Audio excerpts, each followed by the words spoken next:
Okay, people, how we doing out there? First things first, my name is Kenneth Bird. My company is Crystal Edge Technology Screens. Today, we're testing out a new formula today. Let me see if we got everything ready outside. We good? Let me get something for the squirrels to eat too. All right, let me see. We got the new formula here. Several versions of this one. Let me see. This one is a little bit different than the rest of them. That's one right there. This is another one right here, which we're going to be testing out real soon. See what we can do with this one. What kind of interesting features that has. What did I say there? So this is going to be used for spray-on only applications. Can never make this a roller because it won't work. It has to be used with a paint sprayer only.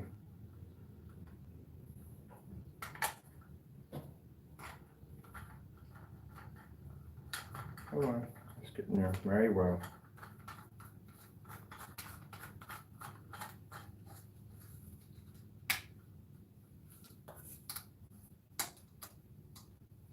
Come on, we're not gonna have this issue there. We just bought this brand new.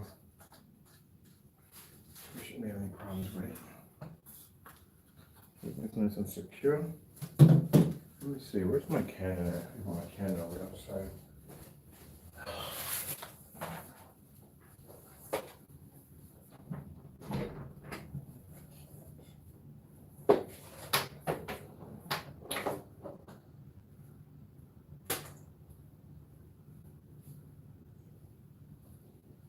It's nice outside, nice and warm. A little rainy, but still warm. So nice.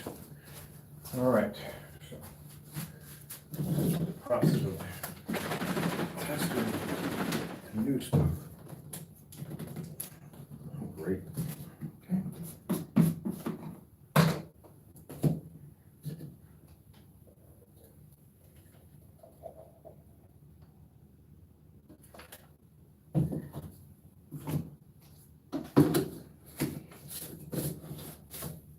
This right here is finalized. That's the one we used for the screen we did the 3D mapping. So that's one of them. Next, we're going to design one strictly for holograms, which will be next week.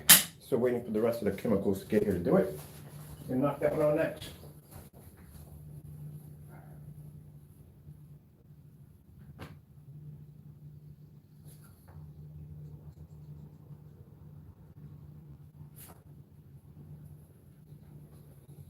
We do have a surface, some micro mesh things we're testing it on now. Reason why we're developing this stuff, like I said, the problem we had with the screens when we had them outside, they take a lot of wind to them, they blow around quite a bit. But if we can make a screen using micro mesh and we can pick up an image, a solid image, a perfect solid image, then this will be fantastic because air could flow right through the screen. So this is the first one we're going to convert to micro mesh. And then we're going to do another one. It's going to be a circle projection screen. That's going to be used for the projector mapping applications for that, for doing all kinds of cool stuff we can do with that. All right, so the mask, and then we should be ready to go. Now, like I said, when it comes to masks, you don't need anything special or expensive. This is all you need right here. Basic painter's mask, that's all you need. And usually I just wear my my work glasses, that's all. You don't have to go overboard with it. I spend extra money that you don't need at the end of the day, that's all. They all come with the same thing. Some people just go a little too excited with stuff. Very easy. Get little filters, clean your filters out. That's all. You always get an extra set. Anytime you work, you buy the glasses. You always get the mask. You always get extra filters with them. I gotta change mine out. As a matter of fact, gotta get around to changing mine out. Let me see. Oh, okay. We're cool on that one. That's quick. We're just pulling that in. All right. So really easy. See this right here? nothing. People want to make it sound so technical. They don't show you how to do it. Come in. Just to pop off first. All right, so this pops off. This is your filter right here, right there. That's it right there. Put that in right here. That's it. That's all you gotta do. Sometimes when you have your mask on, sometimes it does stick a little bit. So sometimes I'll blow on it to get the lift up a little bit. This will sometimes in there stick a little bit. Make sure that you put this in a bag. I don't put mine in a bag, sometimes I should, but I'm just telling you, like, I do dumb stuff. But anyway, make sure you always put it in the bag, because you're working in the shop and you're spraying. You don't want anything getting in this and then putting that over your mouth and breathing it in. So, you want to make sure that keep it in a bag, keep it out of the dust, that's all. You don't got to spend a lot of money, that's all. The thing is, what they don't tell you is that if you're painting a screen that's big, you always should have one of these anyway. Anything you're doing should always have one of these on, whether it's water-based or whatever. You should always have a mask on because it becomes airborne. But the reason why you wear the safety glasses, and there's a reason why, is because sometimes if you're painting a screen that's bigger than you don't have to be outside to have wind and have paint blow back in your face. You can have a screen literally bigger than you. And that's what happened to me. I had a screen that was over about 7 feet tall. And I went to take the Canon, which had a very powerful compressor on the back of it, and I went to squeeze the trigger. It had bounced off the surface and came right back into my face. So that's why we're safety glasses, because of that experience. But that's why. So I want you to go through the same thing I went through. That's all.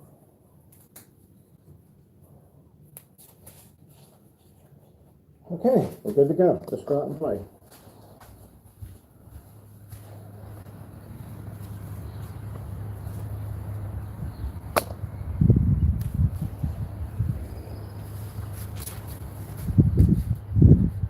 We need a bucket.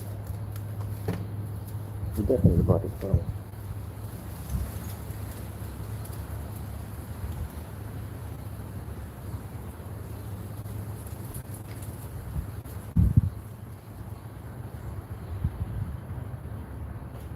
Now I tell people, just get yourself a bucket or a box if you have to calibrate your sprayer. Sometimes when you take it apart and you put it back together, it could be on a wide setting, which means you may shoot too much paint out. Or right here, on your paint sprayer, this is going to be your knob. This is going to allow you to adjust how much paint's going to come out, whether you're going to put more or less. When you squeeze on the trigger, how much paint's going to come out. So just so before you spray it on your surface, when you shoot a whole lot of paint on your screen, get yourself a bucket or whatever you want to spray it into and calibrate it that way.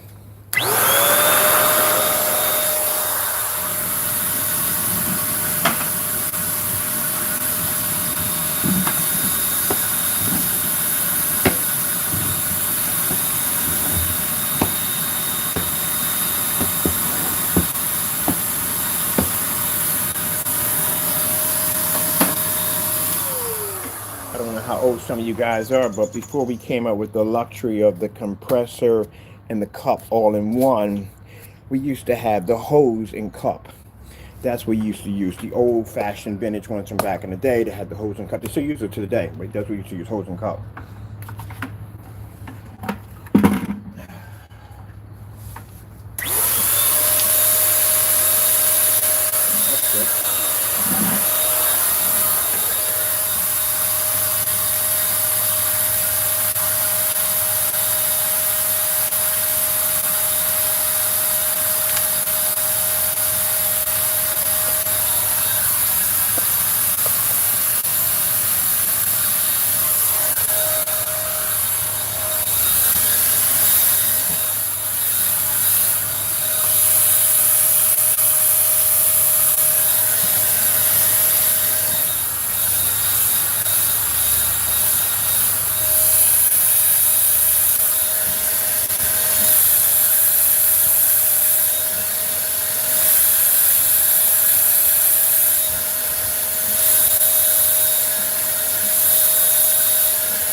There's something clogging. Definitely put some clogging it. Try it again.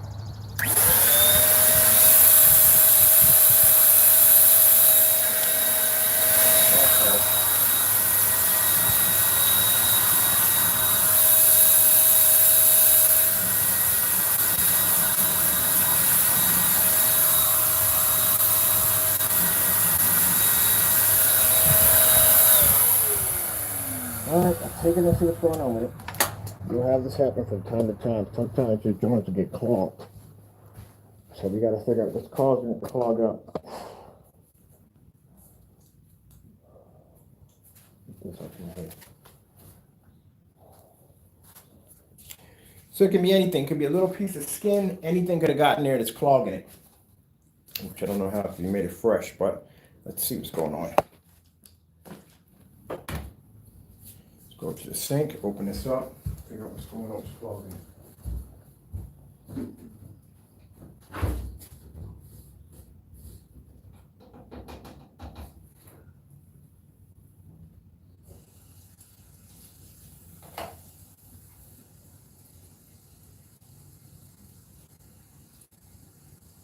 That's clean. Nothing there.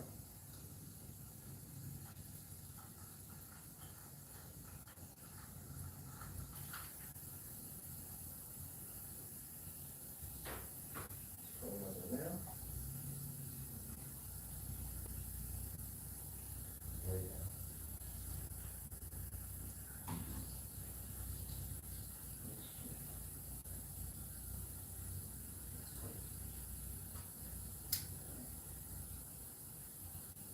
There we go.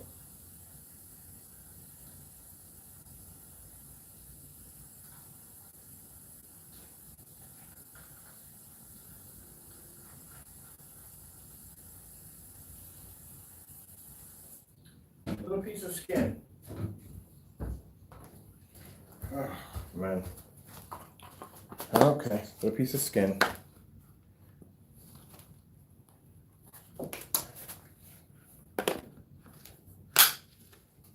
Where's my whatchamacallit's outside? Did we remove it there? No. We removed the cup over here.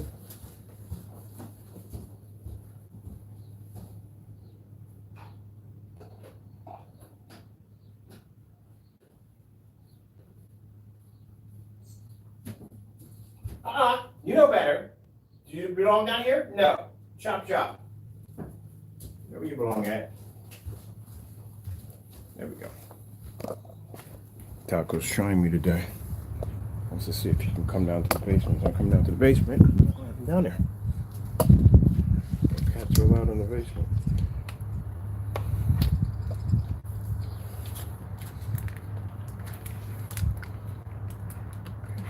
Okay, perfect. Make this and clean that thing again.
So I like the mixer.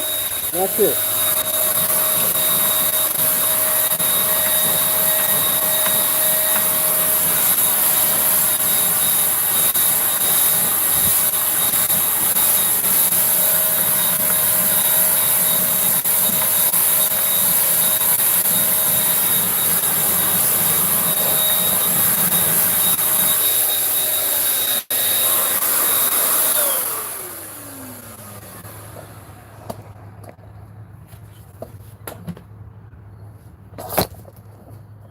Play with that.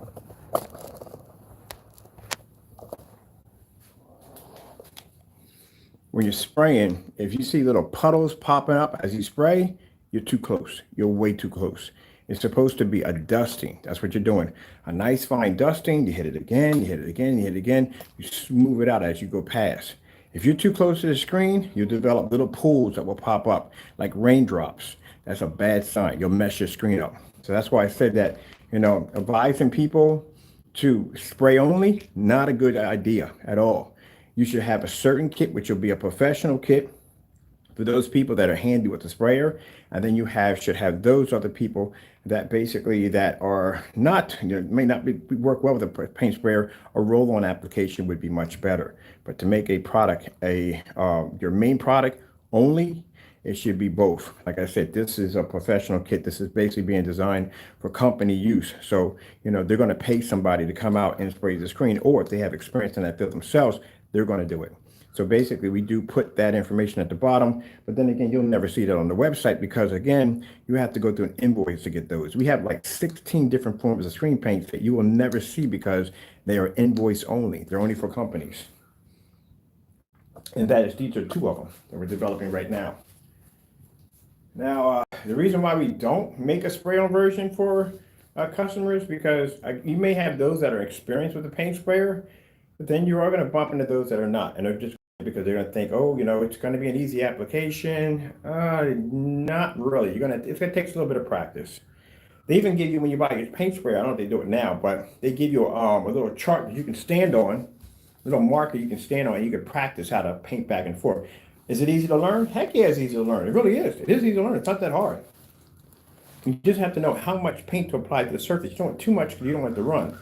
But after a while, like I said, if you grab one, you'll make your first mistakes from the door. Everybody does. But as you gradually go along, boom, you'll be good to go. As I said, practice on something first and then go after your screen when you do it. But don't go right after your screen first because some people, they spray too much paint. Depends on what kind of paint spray you get too. Some paint sprayers will have this massive compressor in the back of it. They'll have a huge nozzle in the front, especially when you're seeing a whole bunch of things on the dial, like, a fence, side of the house, whatever. You're trying to figure out exactly, okay, which one of these dials do I need to click on in order to get enough paint out to do what I need to do. Some may shoot out too much paint, some may shoot out too much less.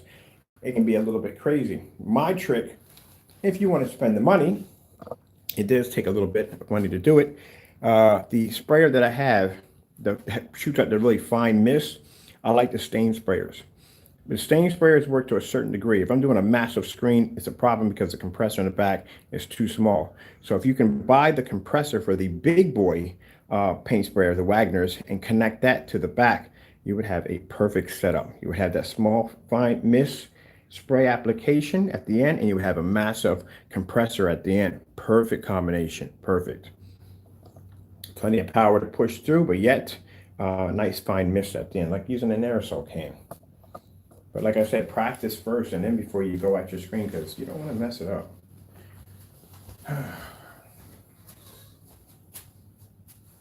Okay, this is all done. So right now, that surface we're doing right now, I have decided it's not designed to be rear technology. This is front technology only. We have to put on, it does require multiple applications depending on how dark the person wants it, so it allows them to adjust how dark they want it. So it doesn't take long to dry. We'll be out there in a few minutes and knock it out again. But I just want to show you the first application.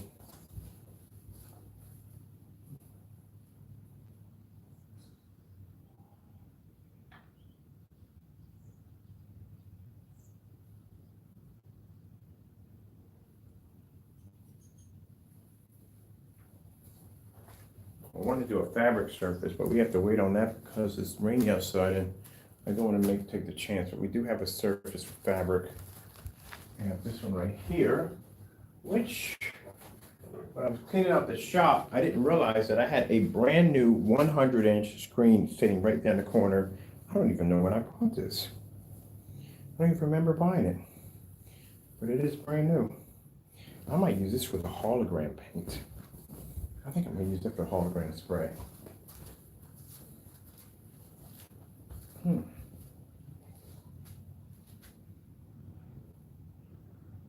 Yeah, I think I'm going to use this for the hologram.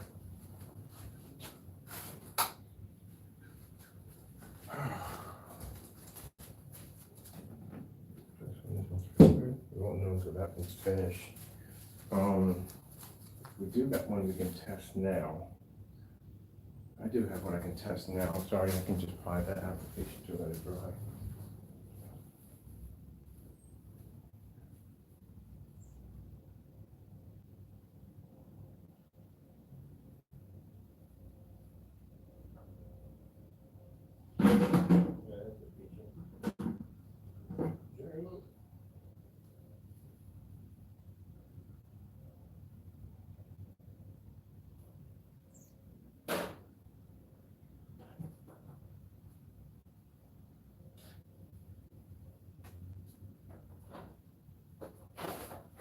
Careful. Be careful.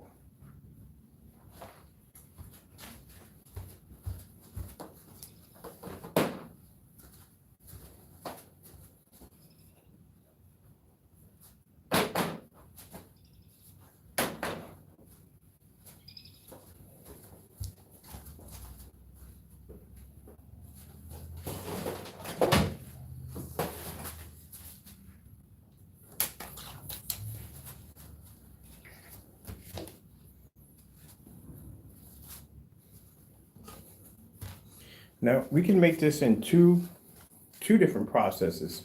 Now, this is basically what you call a surface fusing together.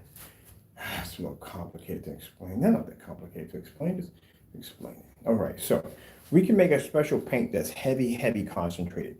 I mean, super concentrated, right? And then what we do is basically the formula that we're coating over top of this is actually, if we make it invisible, it'll allow the surface to transfer through. So just imagine if the first layer we put on is a very heavy concentrated surface designed to be extremely bright, right? And then we coat over top of that with an invisible coating that also too has embedded technology. And with those combined together, with that image pushing through that formula, then boom, you would get an amazing, insane screen out of that. That's what you call when you fuse two areas together. The first application has a very highly bright coating attached to it, and then the second one would have a slightly darker, but it would be invisible. So when that light would hit the projector, it would actually penetrate through the invisible, hit the surface on the other end, reflect the bright image, and that image would push back through that black coating, and it would basically darken the image, but also to brighten it at the same time. That, at the end of the day, is what you call fusion. Because you have to have both surfaces have to be used with a paint spray. You do it with a roller and a paint spray, how you go about doing it. But both surfaces have to be able to react back and forth without basically, if you paint a surface and it's dry, you paint it again and it's dry, there's no way for those two to connect together. But if you have one surface that is dry and the other surface that's invisible, it allows for the projector to punch light right through the invisible surface, pick up on that coating, whatever it's designed to do, hit the surface that's coated to the surface, whatever that's coated with a bright element, and that will produce a bright image right back out. And as it's going back out, it's actually toned by, oh, I'm just saying too much. Well, you'll get it. I just literally just explained to you how to design a high performance screen. Just literally just showed you how to do it. The problem is that you've got to figure out exactly the proper coding, how to do it. Because if you get it wrong, you're going to mess it up pretty bad. It could hotspot. It might not react right to certain projectors. You could have issues with basically not being able to pick up images from side to side because images could dark around edges. All kinds of crap could go wrong. And then you still have to test that in certified screens because, again, at the end of the day, if one of these companies want to basically go side to side with you, you have to show at the end of the day that you can actually go back and forth with them. And on top of that, you have to be able to do it outside. There's a whole lot of crap you have to go through. But yeah, that's what you call fusion. It has to be able to pass through multiple screens. Light has to be able to transfer through multiple screens and react. Every time it hits a certain layer of screen, it's reacting a different way. But you can't do that with a surface that is not, I'm gonna put it this way. The surface has to be able to be transparent. Light has to be able to travel through it. It doesn't work on a surface that's already non-transparent and a surface not transparent. So if I take that screen and I stick this one right here and there's another screen behind it, there's no way in the world light is going to be able to penetrate through that surface and make contact with that screen. That screen has an interesting reaction formula behind it, right? And I go to hit that one, right? How is it going to hit the other screen on the other side to actually get that screen to react to how the projector is hitting it? all the surfaces would have to be completely transparent so light could bounce through one to the next to the next. And as it's bouncing through each one, it's actually changing the picture quality, contrast, and the white levels as it's transferring through. When it hits the final screen, it has to be to reflect off that surface and come back out the same way, producing an interesting image. That's why I sit there in the day and tell you you don't understand what fusion actually means. I know because I used to design them.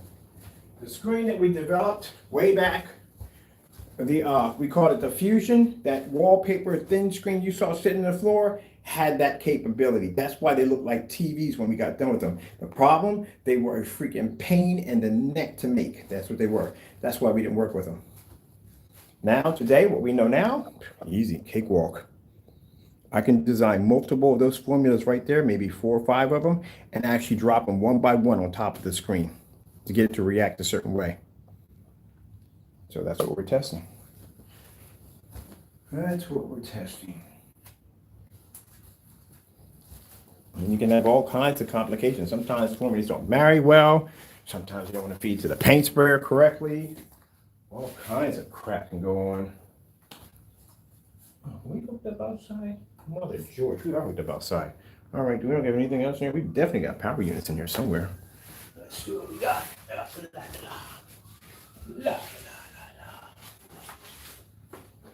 Can't basically do that.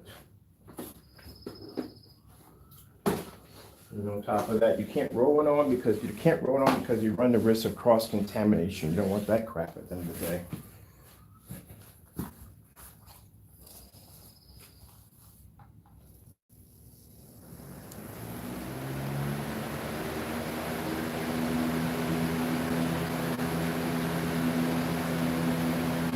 So we'll make one.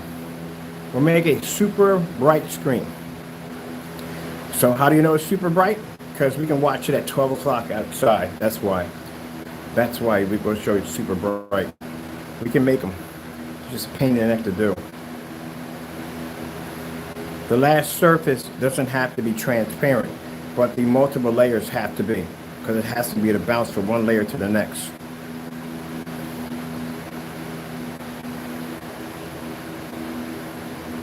So what you do, you let the first surface dry, you dry application, let it dry, application, dry that application, because all of them are transparent, the light can bounce right through it.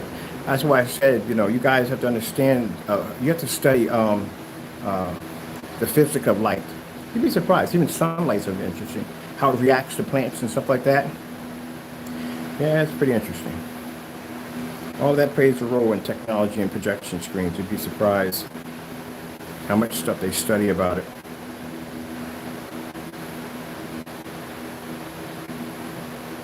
You can even design screens to absorb energy too. Just have to know what formulas to use.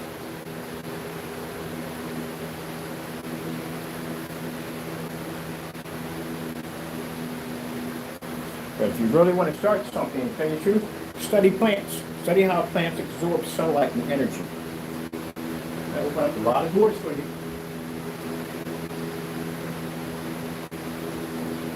I'm not trying to be rude, but when I see people mixing those paints together, it's a bad idea. You're clouding it, man. You're so cloudy, man. You're making it so cloudy. It's like the equivalent of being able to look through clear water and the equivalent of like cloudy water. You're clouding it badly. Image comes up dull. The best technology, like the technology we develop it, is not a roll-on, it's a spray-on. The spray-on is actually the true form of that technology when we develop it. We have to thicken it up in order so they can roll it in. But that kind of dumbs the product down a little bit. And its true form is actually beautiful. But we'll do one. We'll do a 38 Black Widow in its true form.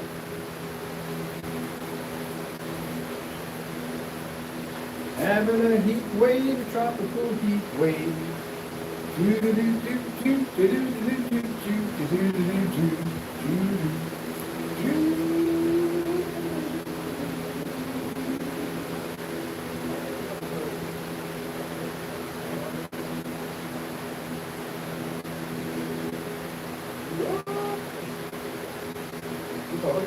Hook that bird. No. Some birds for the birds. Freaking Amazon and their outrageous prices on charging for bird food. If people eat it now, good gracious. I'll start making my own bird food at the end of the day. Go online and figure out what they like to eat and just buy 5 pounds of each of it and just make it myself.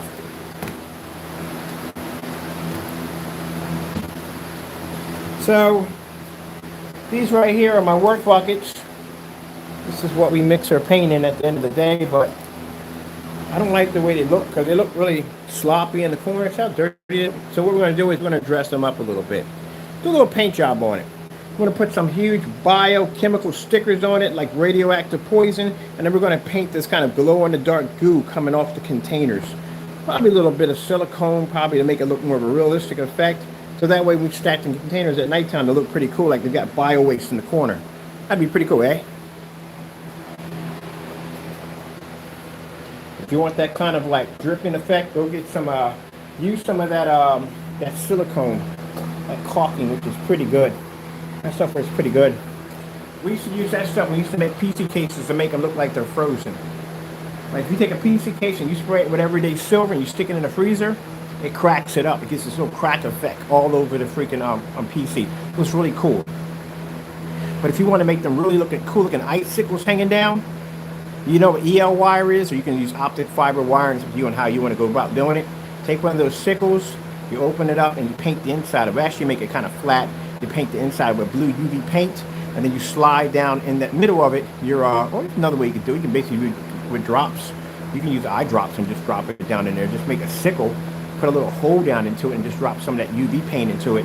Anyway, you slide one of those optic fiber lights into it, and then what you do is you just connect that into the rest of the patterns that you have, and when you turn your computer on, that optic fiber light is going to glow in the middle of that silicone icicle with that nice UV glow in it, and it's going to look like your case is iced. Those simple tricks and stuff you learn when you're basically doing PC modding. After a while, you start building your own stuff. Your own props, you start building yourself. That's what I want to do with the table over here. I want to turn the table to like some crazy nuclear reactor. I gotta order some stuff. I gotta start on some of these projects. At least start one thing on one of these projects. If you start something, showing some kind of results from what we're working on. Some varied work. So we still got the customer's wallpaper screen today. So we're going to display that today for him. I'm going to send that pictures over to him. And no, we don't do wallpaper screens. That's a special request that I'm doing for somebody. Sometimes some people may have something interesting about their life. I'm not going to go into it. And basically, if I can help them out, basically, in the ordeal of helping them get the screen in their home, then so be it. I have no problem painting it. Besides, I like to paint. So let's see where screen's going at. Okay, we get pretty good in there. I want to test one of them. See if we can fire one of the machines.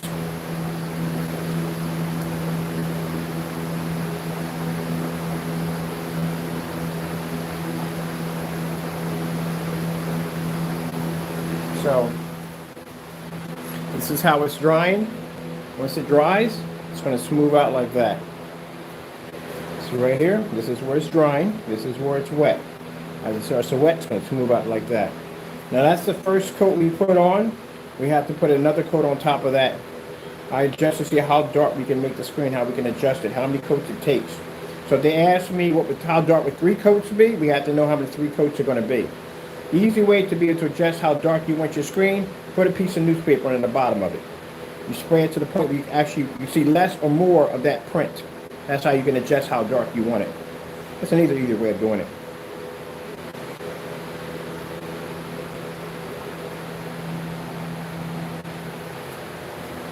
And we'll coat some glass on it too. Do some glass. Actually, I got a mirror in here somewhere.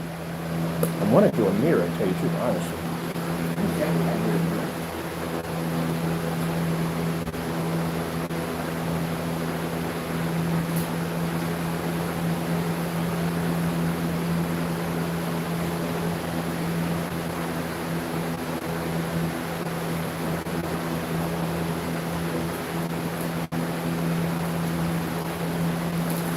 Ooh, look what I found. Woohoo! We got a mirror. This I may save for something else. We got something we're working on. Some kind of, I'll tell you about the hologram technology we're working on. This would be perfect for this application.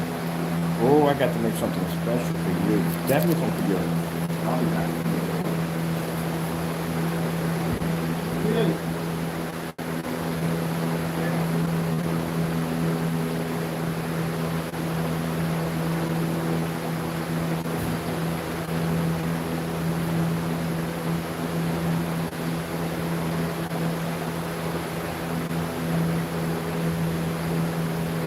Yeah, that right there, I got something special for that one. And I got something pretty cool I'm gonna use it for too.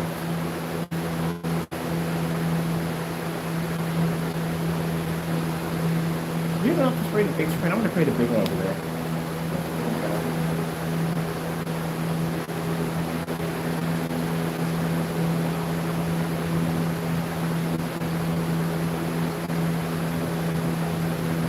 I'm gonna knock out this other screen too. I'm gonna check this out too.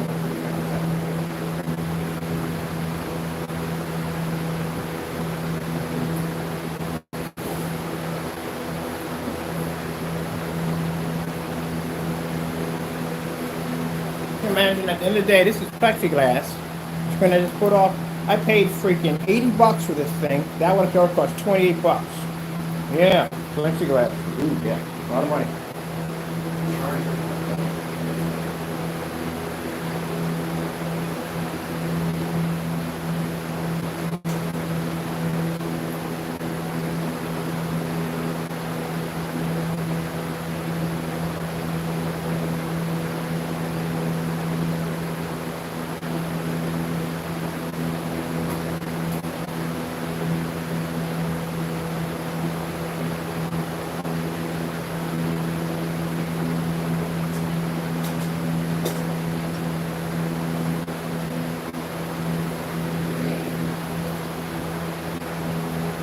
All right. I'm gonna do a couple of test surfaces real quick. I'm gonna see how it's gonna apply. We got you got the plexiglass. You got some micro mesh here. Woo. Test on this. So what we got?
Straight, go, go. Going straight, go.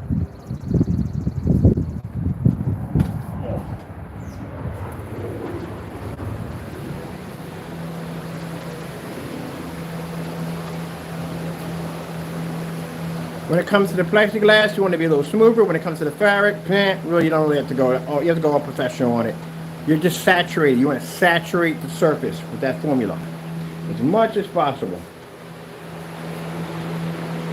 See? Saturate it. Saturate it, Frankie. Saturate it.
Let me show you a little trick real quick. So sometimes when you spray, it does get a little dry around the tip area. So what you want to do is take a screw like this, and you're going to basically move it around in that little hole right there. Clear it out.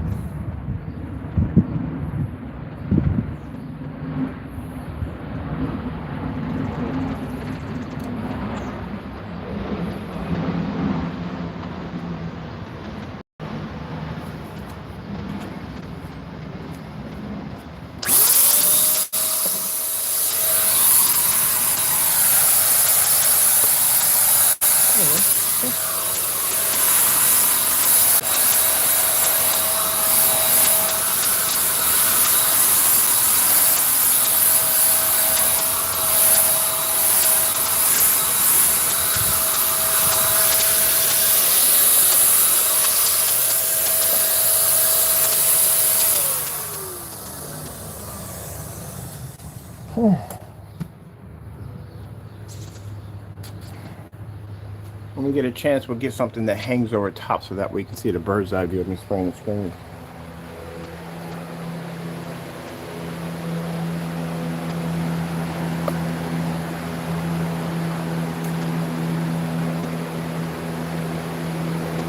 Some of you probably looking at that, oh my goodness, we know what he puts in his formula. It's got to be this. No, people. No. Sometimes I deliberately leave things open in my demonstrations on purpose for those of you nosies that want to slow things down in my shop to see if you can see any secrets. So I will leave things out on purpose just to mess you up, to teach you, mind your business. No, we use this for artwork. So basically, the casings that come with the motorized projection screens, I don't like color. So I use this to change the color of that casing. This is designed for metal. But sometimes I just leave this out because I'm curious. Unless you jack your screen up at the end of the day, because you should have mind your own business.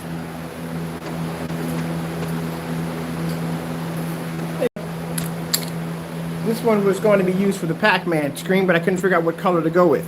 We were going to go with yellow, so this is why I got this one, or I thought I was going to do it in red. But sometimes I'll deliberately leave things out on camera sometimes, just so people that are being nosy would think I left them out by accident and think, oh, I got a secret. No, I do that on purpose because at the end of the day, I know what this stuff is going to do to your screen. It's going to mess it up pretty bad. So the lesson to be learned is mind your business. If you weren't doing anything dirty to begin with, or you weren't trying to think of doing anything, wrong, you wouldn't have jacked up your screen at the end of the day. Do you know what that will do to your screen? You'll have to buy a new one. It'll be virtually impossible to paint over that mess. It would push through every single time. Even if you were to prime it, would still push through. It would leave a dirty spot that will always be there on your screen. So I would deliberately leave things out that I know that will damage your stuff. And for those who's going to say, well, that's wrong. You shouldn't do that. Yeah, right. Well, it's wrong for you to basically try to slow my videos down to try to figure out how I'm making my stuff at the end of the day. That's what you get for being nosy. What was it that had a DR? I think it was. They had this hole, and they had this laughing going behind this hole. And it said, mind your own business at the bottom. And anyone who stuck their face in the hole, a clown hit them in the face with a pie. You can't be upset about it because it clearly said, mind your own business. That's what happens when you don't mind your own business. Come on. You guys watched enough horror flicks already. You saw the movie Jeepers Creepers? You know what? People were driving around that embankment and they saw that huge tall, whatever the freak it was, dropping some body down a freaking tunnel. You think you would have got out of your vehicle to investigate? Oh, but he did. But you know what happened at the end of that, right? Yeah, it didn't go well, did it? Yes, mind your own business. Especially when you see something that creepy at the end of the day. Oh, yeah, right. I doubt whatever it caught was still alive after they dropped it down in that hole, and he found out the hard way that it wasn't alive. Jeepers, creepers, we get those peepers. Jack, that song, that's a good song, they messed it up.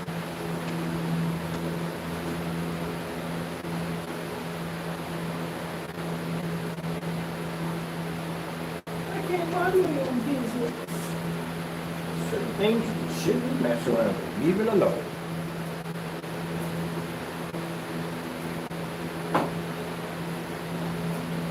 I was nice enough to tell you why I leave it out, because I didn't have to say anything at all. And watch them put this in the freaking paint. They're gonna mess it up at the end of the day. This is gonna be hilarious to see.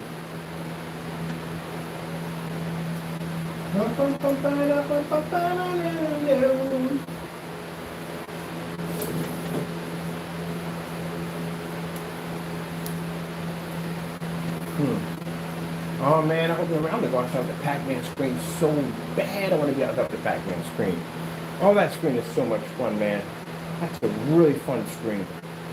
I'm going to get the speakers for the lights on each side. I never knew how much that screen lit up. Inside the house, we don't see it all that much because I see lights all the time. But outside, oh my goodness, man. My neighbors next door, they had all their kids at the window checking out the screen fire up and everything. Oh, yeah. I love the Pac-Man. There's only 2 sets of lights on it. To tell you the truth, at the end of the day, their chasers are pretty good. I gotta get back into my Borderlands. It's calling, man.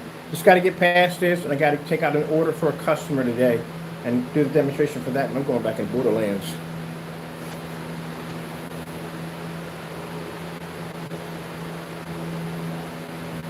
What is running through this one?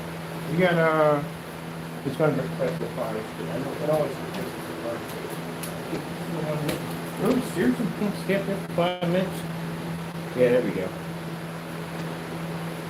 Now, this right here is a Sony DPL FH36 5200 mm projector with an extended long throw lens, 1920 by 1200 WXGA. This is a projector that basically, when the first time I got it, I thought my projector was broken because I'm at 14 feet, and that's as big as your screen will ever get.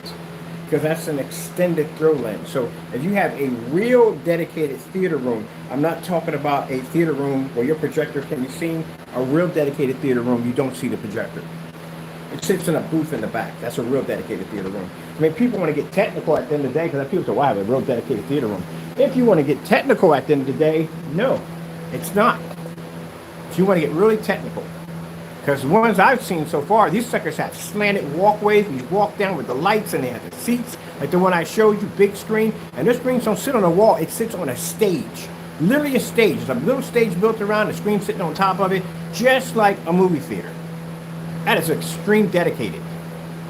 And you don't see the projector nowhere. The projector sits in a booth way in the back. There's a control room for where they have the freaking projector at.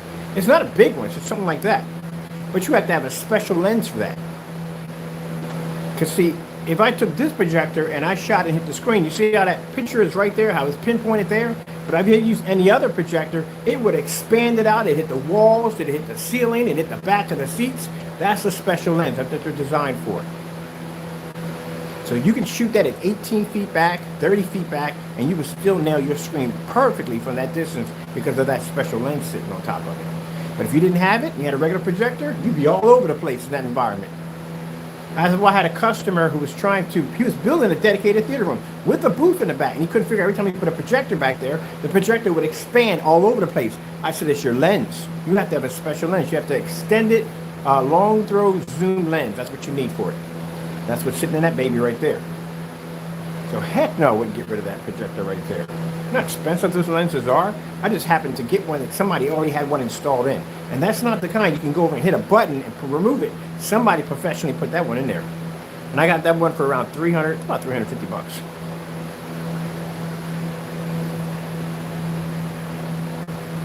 So that's what he needed. Or you can buy the lens. That's one for the Christie right there. That's a special lens for the Christie. Those are short throw lenses right there. Standard short throw lenses. Because at 23 feet back, the Christie will not fill out a 180-inch screen, but that one will. If I stick the Christie over here, it doesn't fill out the 129-inch, but that one will. That's a standard short throw lens. Let me find the remote controls to my setup.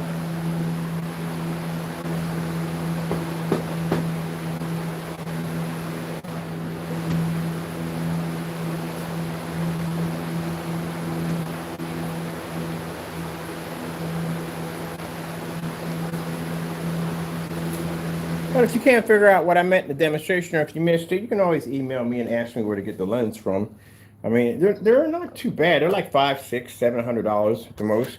Depends on how new of the model you get of the projector. If it's a new model projector, you can talk about a couple $1,000s. But if you want that true dedicated setup, no, you don't see projectors and those setups. They don't have them. You don't see them.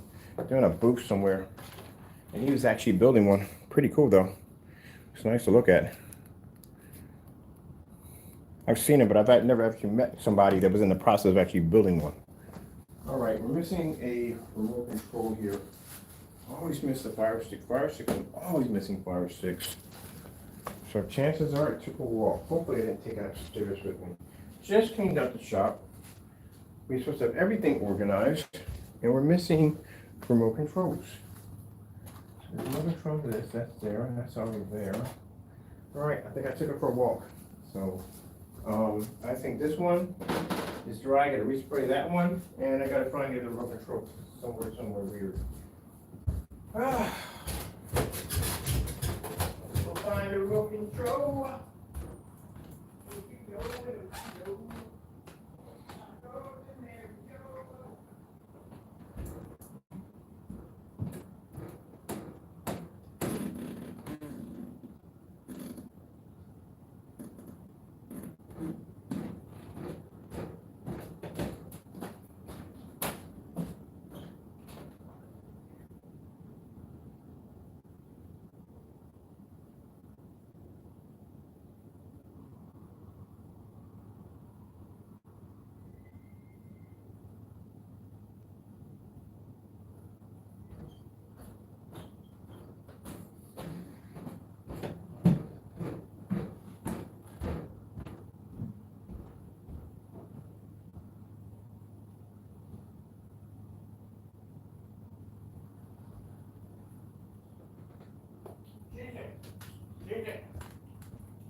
bad idea. You really think about it. Actually, it's pretty cool. That would be interesting to do.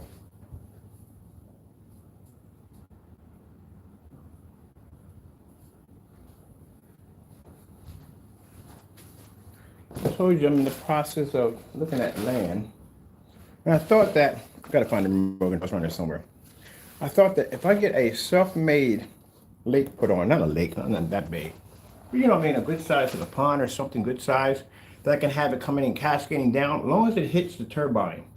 Because I can actually get hydroelectric energy off that, or aqua hydroelectric energy. The hydro is hydroelectric energy, wouldn't it be? Or it would be hydro aqua electric energy. I don't know. I figured out which one it is. But it's one of those. But anyway. But I have a way for water to cascade and hit that and be able to turn it and trigger that turbine that would basically generate energy, which would be interesting at the end of the day. Of course, since it would generate its own system, we could generate its own pumping system at the end of the day, but that would be pretty cool to have at the end of the day. It'd be a bit of a rain catcher at the same time. It can produce energy at the same time. It can actually work its own, it can work at hydroelectric energy. That means basically it can run its own turbine, the transformers and all that good stuff. It'd be pretty cool. And at the end of the day, I mean, bottom line, I would have a source of energy right there, right from the door. But I would have a distance from the actual structure just in case if we had any problems where basically something were to leak and they don't want that actually hitting the home. But that would be pretty cool because I can actually run everything off water turbine engine easily. All I would just need a source of flow. That's all we need in order to generate the energy to be able to run the machine. That's basically about it. So that's a pretty cool idea at the end of the day. I mean, of course, I would have solar, which would be, I would definitely have solar, but to have that, to build a man-made kind of like a waterfall and all that, and the water would cascade, hit those paddles along that thing to generate energy, that would be freaking cool. And on top of that, not only that, it would actually bring wildlife and stuff like that to the environment, which would be nice because they would go there to drink. There's water, there's going to be animals at the end of the day, which would be nice. So yeah, that is a cool possibility. I'm studying all this stuff like water harvesting, all this stuff I told you at the end of the day because I don't want to be on the grid. I'm tired of it. I'm really tired of it. I'm tired of the grid. I'm tired of it. I don't want to be a part of it. I want to be off it.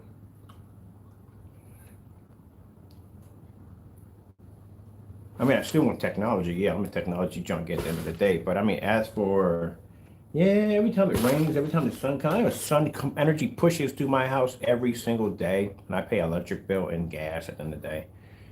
Nah, I'm not paying for that crap anymore. There's a way to do things in life. I want to do things differently. And on top of that, not only do I get to have a whole free source of energy, but I get to educate myself and learn something in the whole process. And that's what it's all about, learning something new. My niece does it. She completely lives independent she's off the grid completely.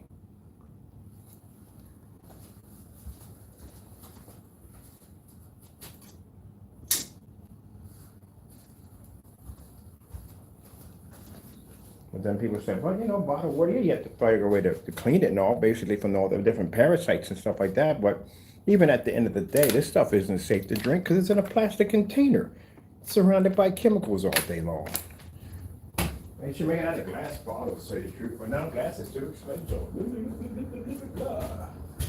All right, charge is right there. Let's get this finished because right now, I'm in deep thought right now. And I have some investments that are doing quite well, and this will give me an opportunity to explore some other ventures that I've been looking forward to going into. And I want to completely live off the grid. All right, we need a cord here for something. Oh, we just use this.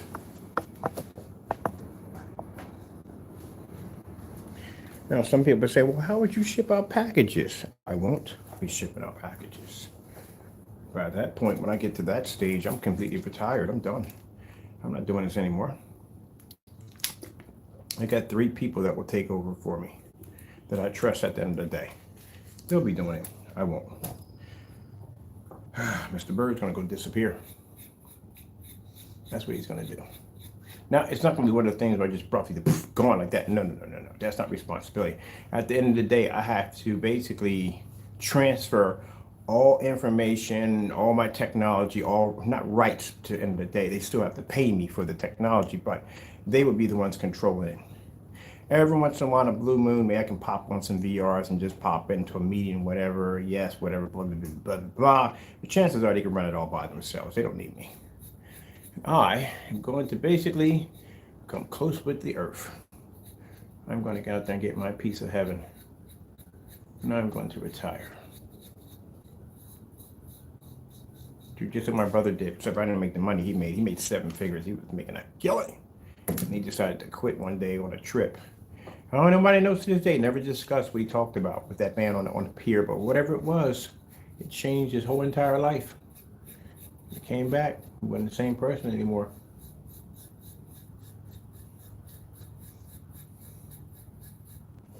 Yeah, I doubt a person who makes 7 figures is going to be broke because they quit their jobs. I'm pretty sure he had investments lined up and stuff like that, but he doesn't want to work that job anymore.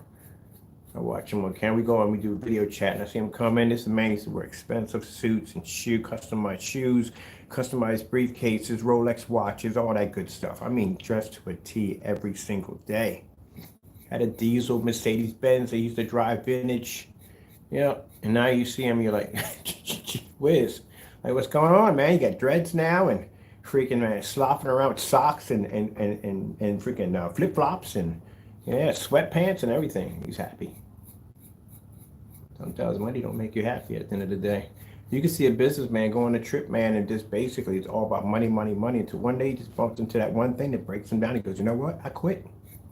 Could be a sunset, could be anything. Anything will change your mind at the end of the day.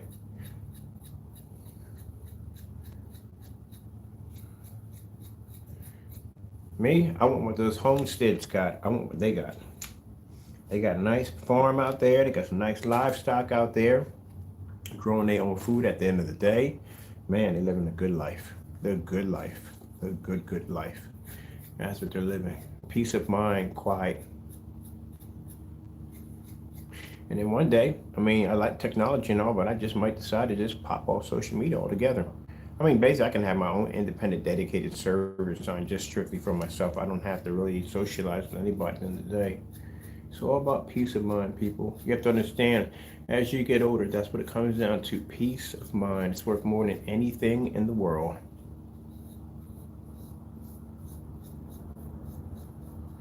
But the problem is there's always somebody occupying your peace of mind. All right. Deep Thoughts with Mr. Bird.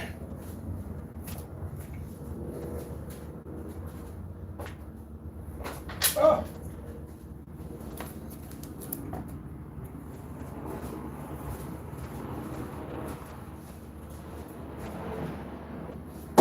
How do I clean the entire shop and we lose the remote control? Like how? Oh, wait a minute, it's here the whole time. Mother George. Freaking Alexa gets on my freaking nerves. Sitting here clicking on this thing, nothing's coming up. Not a thing. This is the actual remote control. I'm walked around the entire house looking for this thing. It's right here the entire time. Freaking gee whiz Louise. Let's go plug this in and reset her.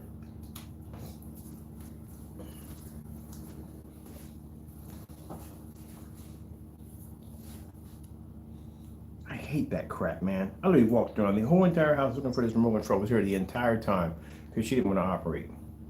Oh, why is my fan up? I gotta respray. What am I doing? What am I doing in here? Going into Deep Thoughts. Deep Thoughts by Kenneth Bird. Today, I saw a chipmunk.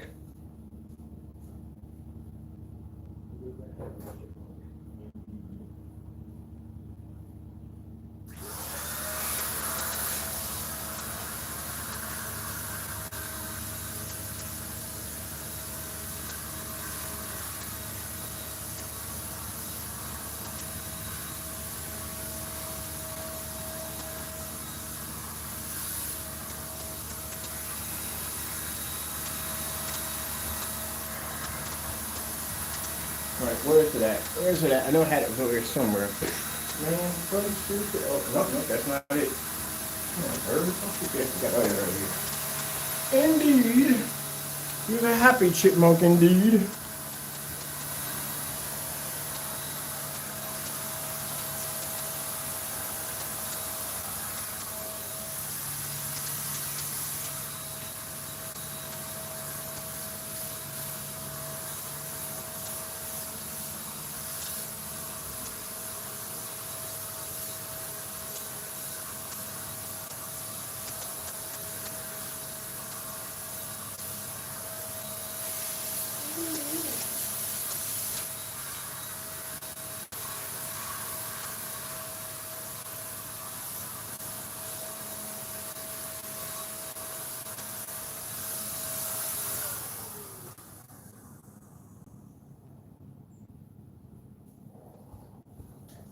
I know we're just gonna get a cloudy day today. I'm going up the Pac-Man screen today. I'm definitely gonna be outside the Pac-Man screen. I'm gonna definitely play with that thing today. I think that's all we're gonna get. All right, let me see. We need to, this one needs to be sprayed again, that one, just to be sure. I need to,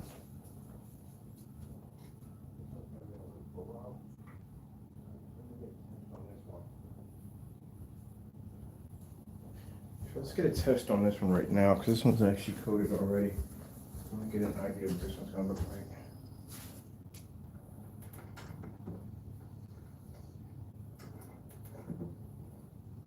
I gotta finish watching this movie too. Really good movie.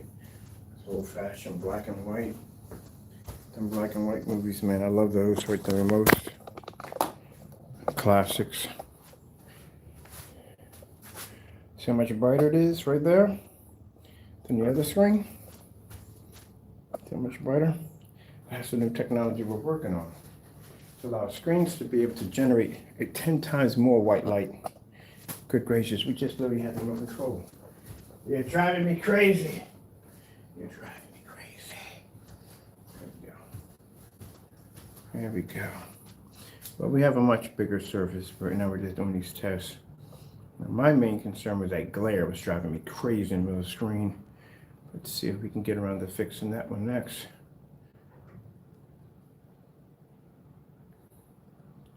Now how dark is that? Yeah, it's pretty dark. Still working on it. Still got things to do. Let's do this one right here.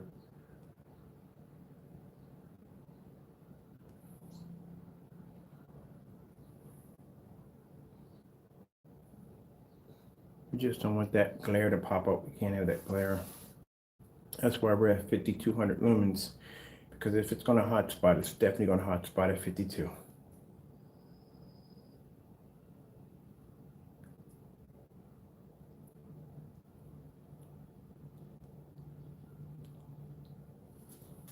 That's why we're doing the big surface right now, so we can see what we need to do to adjust.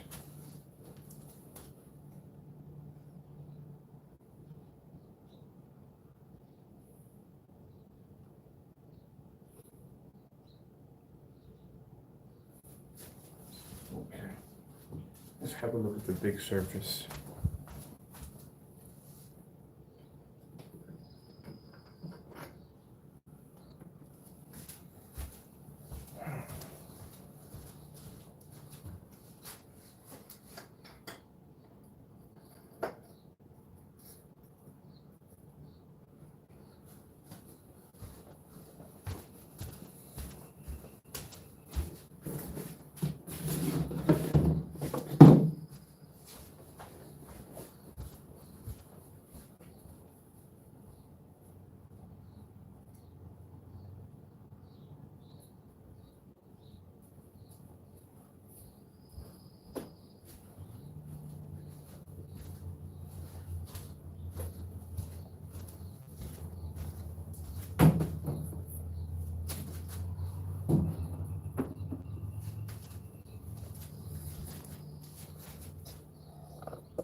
That's the first application.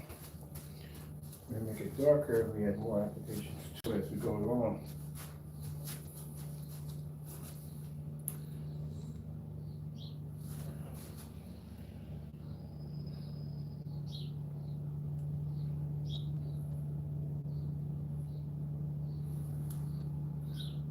Ooh la.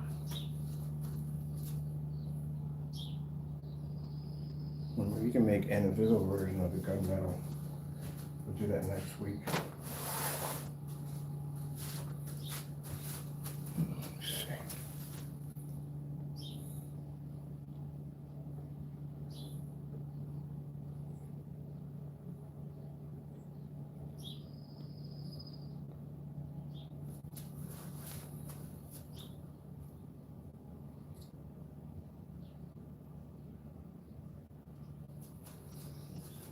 Okay, we're going to have to put this one on a stand. We need it directly at 42.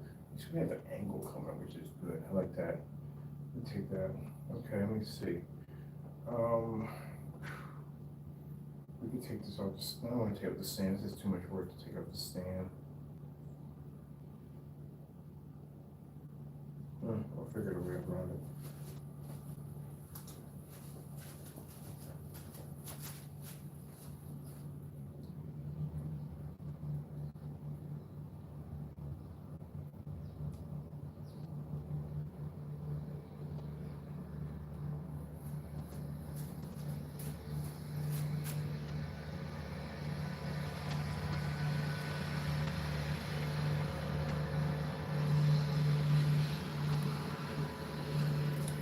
$4K demonstrations.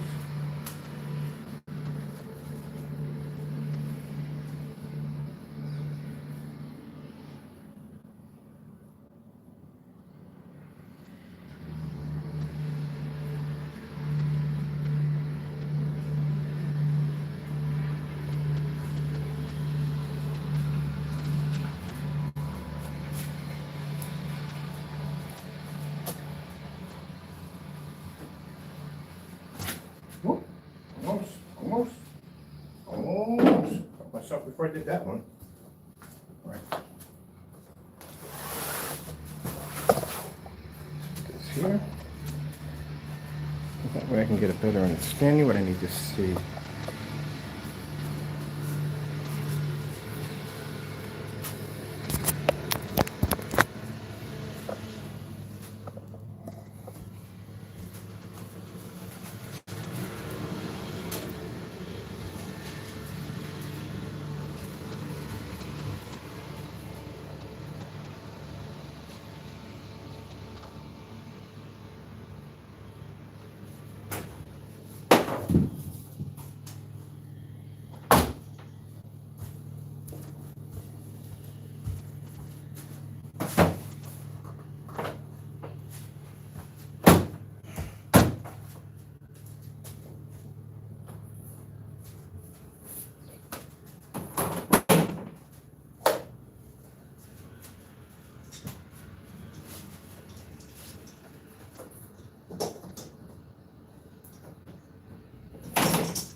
That's the way we want to go, people. That's the way we want to go, dropping stuff.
Be nice. Be nice. Be nice. Be nice. Be nice.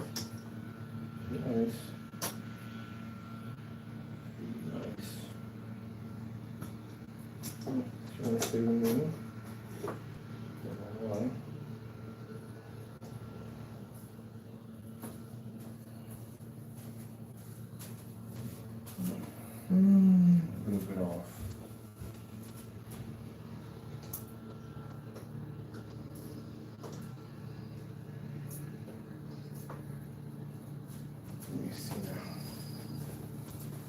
That's good, that's good. All right, what do we want to hit this with?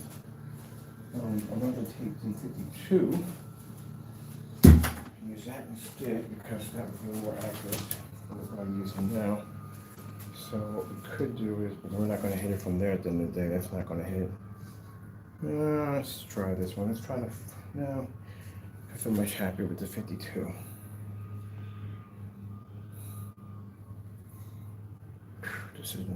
Decisions. All right, let's try the 4-1, see what happens. If that doesn't hit, we'll try the 52. All right, so what the freak is he talking about? What are you talking about? 42? 52? What are you talking about? Lumens. Talking about the lumens. What are you going to be using?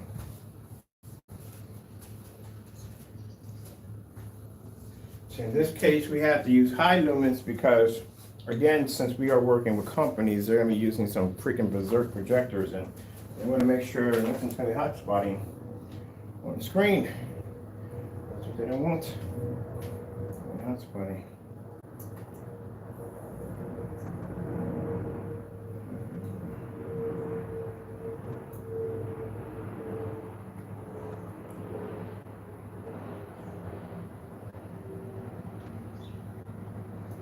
We need to be able to nail the screen and the screen only because I need to see, and I'm not getting that because we can't get it from the 50 to 43. The 43 can't do it, so we have to use an extended throw lens to do it. So let's say if we push it back all the way here. Bring it back some. We're not going to be able to get this because we don't have the extended throw lens, which we need over here. All right, let's knock this one out. We can't use this one because the lens is just short. Let's take that one out. Let's grab us another one. Should have shut off the PS4 first. I don't know if PS4 at all.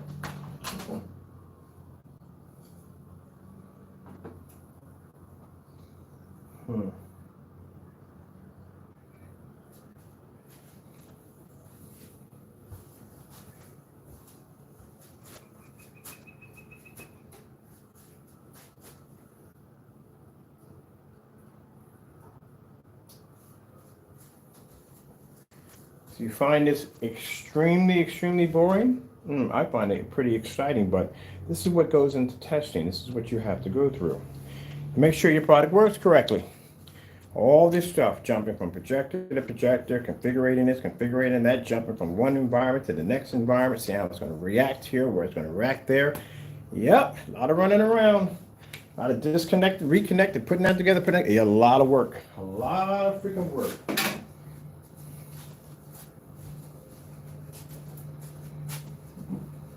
At the end of the day, man, it's a nightmare for some people because, man, if we test yourself, man, we put our stuff to this stuff, we think your stuff will go through. At the end of the day, it'll go through some freaking brutal testing. I mean, look on the bright side. If they claim it to be weatherproof, boy, we're going to test it for weatherproof. We're going to freeze it, everything, heat it up, see if we can get the screen to crack. And you have to go through some stuff. Paint it onto a sheet, throw it out there, and let the elements have a ball with it. See what it does when it comes, bring it back.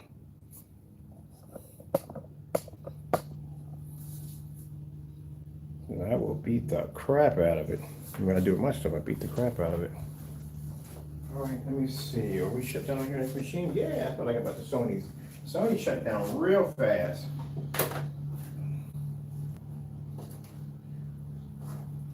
Okay. Can we bring the whole unit with us? Or we can take the whole thing with the whole stand. That would be nice. Take the whole stand. Yeah, that's what I like to do. I love doing this all day. All day, just doing the same thing, sometimes over and over and over again. Same test every day, every day, every day, every day, every day, every day. Same test. Oh, we didn't connect the stand. Thank you, Bird. I thought I had it twisted around wires over there. Like, oops, it's gonna be a pain in the neck to get out of there, but it's not. Yay.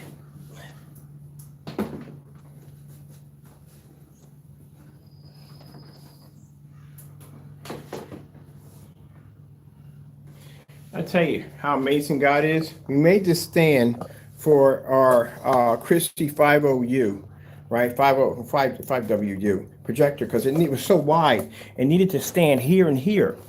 But I didn't even notice when we put this together.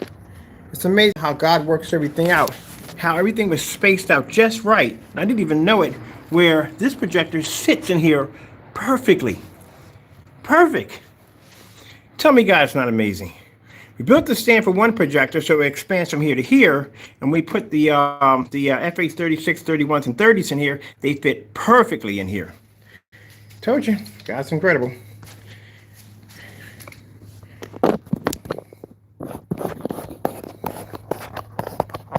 I figured at one time somebody got angry because I talked about God. So I called him Satan. They got mad because I called him Satan. I said, well, Satan don't like God either. So you guys are pretty much in the same boat. What can you get upset about? Half and half. You don't like God at the end of the day. So guess what? Yeah, you are considered to be Satan at the end of the day because, yeah, if you don't like God and he basically you don't want to hear his word at the end of the day, the devil don't want to hear his word either at the end of the day. He don't want nothing to do with him. He can't stand him. Makes you uncomfortable to be around him? Yeah, it makes the devil uncomfortable to be around God too. Guess what? That makes you the devil, doesn't it? Oh, yes, it does. People can't stand me. Call him Satan at the end of the day, but you are. You don't like God. You don't like hearing his word. It makes it uncomfortable for you to be around him. And then when people start talking about him, you leave. That's what the devil does. There you go. You're the devil.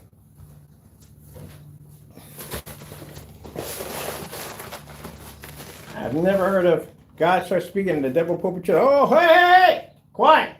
God's speaking. He don't do that. He leaves. Can't stand the word.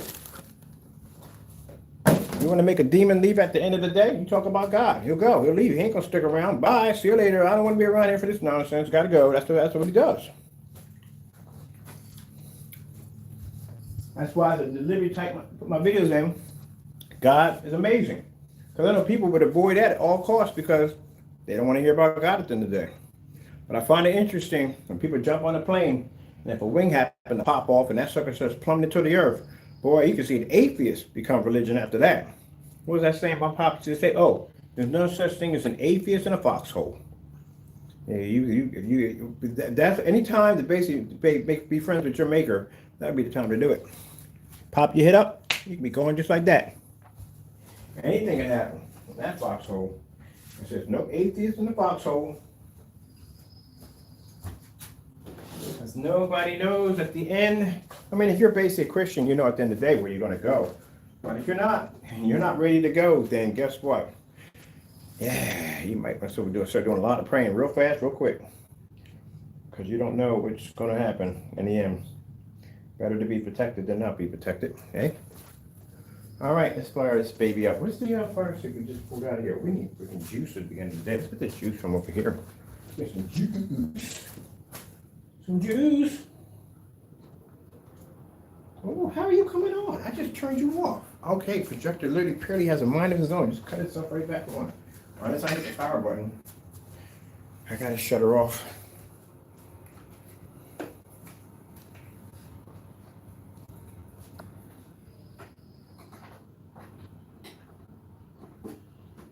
I need to shut you off because you're directly in the back of my machine. Let's get you off. There we go.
right, there we go. Let's see what we gotta do with you. Oh, I need to go up.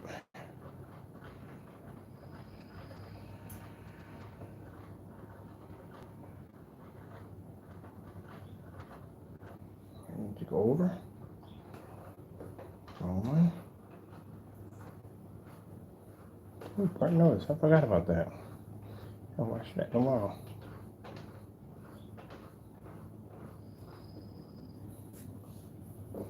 Bring it back up again. Bring on down. Go up. See if we can get expanded there a little bit. Straighten clean, sharpen that a little bit right there. Go Halo got that new show on freaking Paramount. I'm gonna start watching that. It looks good.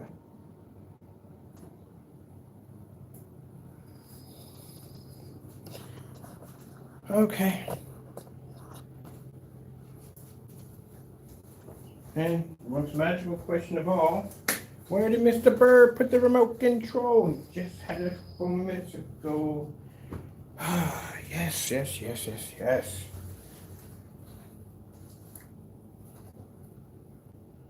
not it. That's definitely not it. That's definitely not Mr. Bird right there. Then put it there. Definitely didn't take it upstairs. We didn't try upstairs. I knew that for a fact. All right, not there, not there. It's got to be somewhere around here we put it at. I know we did. Got to have it somewhere.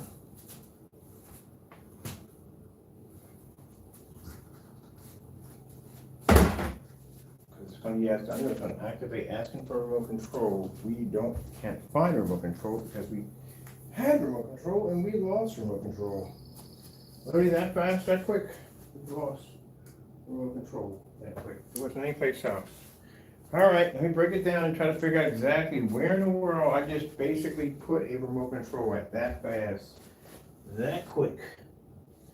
So land of where's Waldo for Mr. Bird all day when it comes to remote controls. We all know the deal behind that one. Oh man, I need to find a place where I put a holster. Oh, I talked about that one before. We never built it.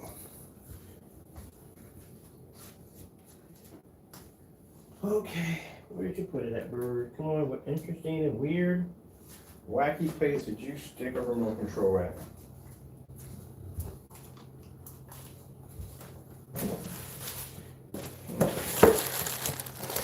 We gotta order some more Cheez-Its. Oh, come on. Where do you do remote controls at? Seriously? You got one place to do remote control and you lose them every freaking time. Out of your pockets. Not in your back pockets, not in your sides. Oh, man. Sorry, people. This is one of my famous signatures. I lose remote controls. I don't know where I put them at. Maybe walking around and talking at the same time. And I drop them places and don't even know. This is my personal nightmare. This is what I do best. I lose remote controls in the weirdest, strangest places. I found remote controls in freezers. Yep. Refrigerator. Even dropped one in an air fryer one time. I had no idea how I started that one. But I guess I must have been, I don't know. I couldn't figure that one out. Let's go pop outside. You know me, I probably took it somewhere outside. The weirdest places I put stuff at. Nope, not outside. Man, just had it on you. Literally just had the remote control on you. You just found it. I talked to customers. They were like, yeah. I saw your demonstration. You lost another remote control. I was like, yeah, there we go. That's what I do. I lose them. The dumbest places. It's not even there.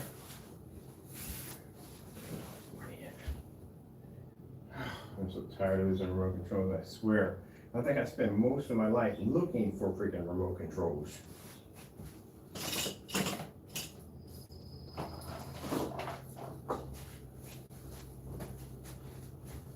Did we go upstairs for anything? Literally, did I walk upstairs for anything at all?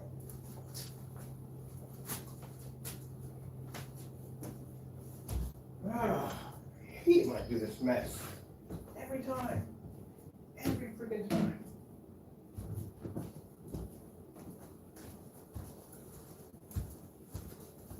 You know what you need to do with these Fire Sticks? Put a freaking unit on it that you can just basically whistle or whatever command that you could find these things. So they're small, they're black, they're easy to lose. I had one sitting on a sofa for the longest time, the leather couch upstairs. Didn't never knew it was even there. I saw when someone actually dropped one between a surge protector in between the two and they never saw it. They need to put some kind of locator on it. It would be really nice. Because, you know, you're going to lose remote controls. You're definitely going to lose. That's the one thing you lose the most in your house are remote controls.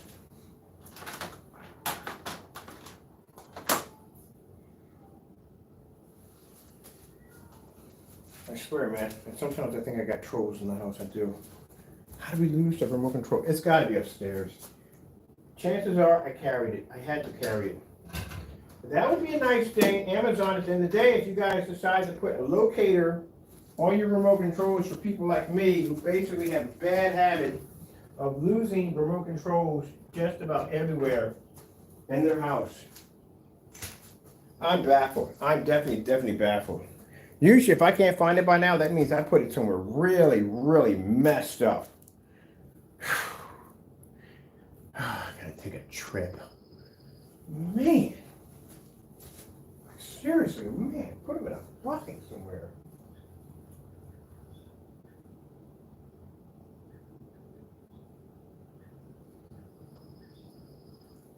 It's probably staring at me in plain view right now.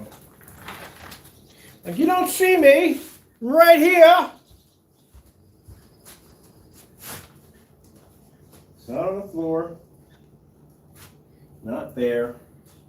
Yeah, if it's not down here, we carried it. We definitely carried it. We definitely carried it. I definitely carried it. Went upstairs for something. I gotta remember what I went upstairs for. All right, people. Mr. Bird's got to go on a hunt for a remote control. Literally, I carried it. I had to, because it's not down here. Man, guys, stop doing this crap. Hey, what's up, Taco? You fucking box, you come here. I'll fight you. You see where that remote control to? Don't suck me into this stuff.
Yeah, that'd be the fantastic, great Houdini. Still can't find it. So, it's somewhere really weird. I know it is. That's usually what it comes down to. So I'm gonna switch it out to the PS4. That's what I have to do because I need to find out exactly how this is gonna react. But usually, yeah. If it's somewhere like that where I can't even see it in plain view, that means it's somewhere pretty jacked up and somewhere weird. So I set it down. Talking, set things down, I don't think, and boom, they disappear. I would be fantastic in Las Vegas. I can make anything disappear with no problem. Only hard part, can't bring it back. So if you're Frank, you come from a family of 5, and you're coming in from San Francisco down to Vegas to watch my show, don't step into that box because there's a good chance you're not coming back. Step into the box, Frank. And make it disappear, I'm gonna bring you back. I'm like, oh, shoot. I lost the remote control to the box. Sorry, Frank.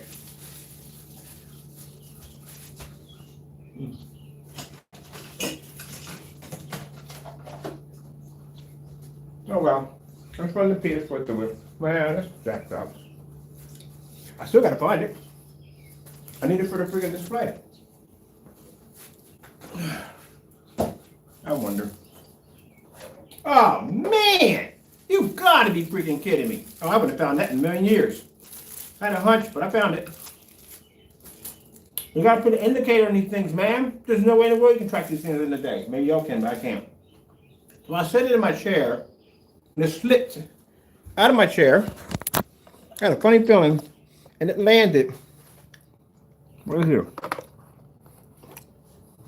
Yeah, y'all need to put an indicator on these things. These things are so hard to lose, easy to lose.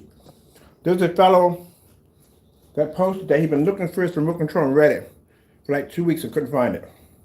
And I realized that it fell between the power strip and it's black, blended right in. He couldn't even see it. I had a funny feeling sitting on the chair. I said, wait a minute, let me check behind me because it landed there before. I would have never found it if I didn't think that before.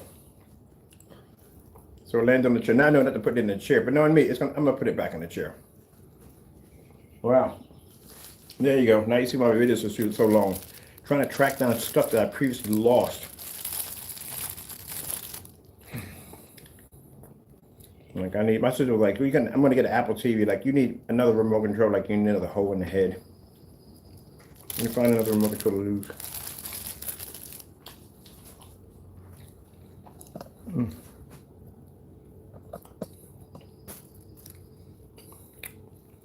Let's do some crazy abstract art. What we got? Who's got the abstract of this stuff? Oh, man. That's part of my life I'm never getting back. Never getting that back.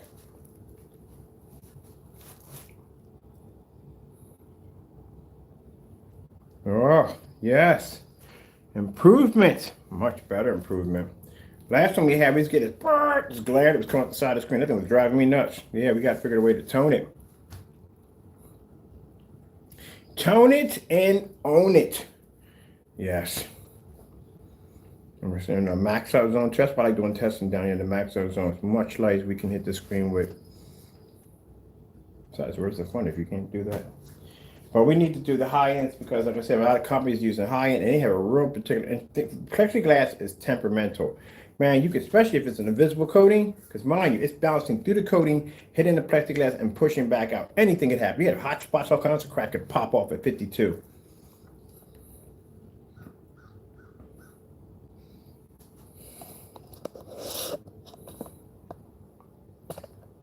Now, this is the same stuff, the invisible, we spray on the micro mesh and all that stuff. We're going to evolve with this stuff. So we got 3 of them so far. We're going to make a hologram one. It's going to be pretty weird. This thing's going to make colors pop like crazy. Oh, yeah. Going to make them colors pop like crazy. This is going to be insane. I mean, really heavy, super concentrated hologram formula, and colors are just going to look so freaking, do I dare say, delicious. I know exactly how we have to do it. God has already given me the ingredients for us to begin process on that one. Yes, we are going to design a unicorn. A unicorn is coming. I have to do the unicorn. I got 5 beta testers for that one. They're all women. They want to test the unicorn. You can have a guy in there too, you know. You can test the unicorn if you want. We don't care. At the end of the day, I'm getting one for myself. I'm getting a unicorn screen. Yes, I am. Definitely getting me a unicorn.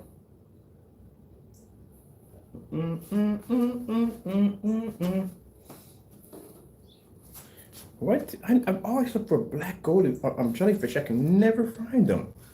Somebody's got them on here. Oh, it's for basically relaxation. That's what it's for.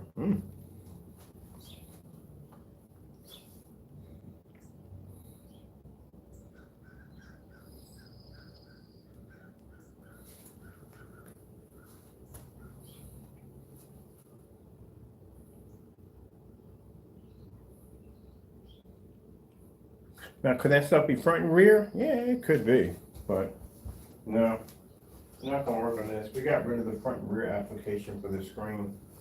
But on micro mesh, it actually pushes right through micro mesh and pushes in the other end, which is interesting because it actually saturates the surface, which allows light to push through it.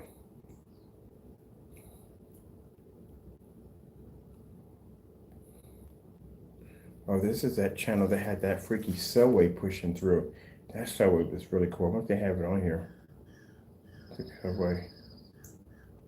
Yeah, this is it right here. This is that crazy subway. This thing looks insane on a floor.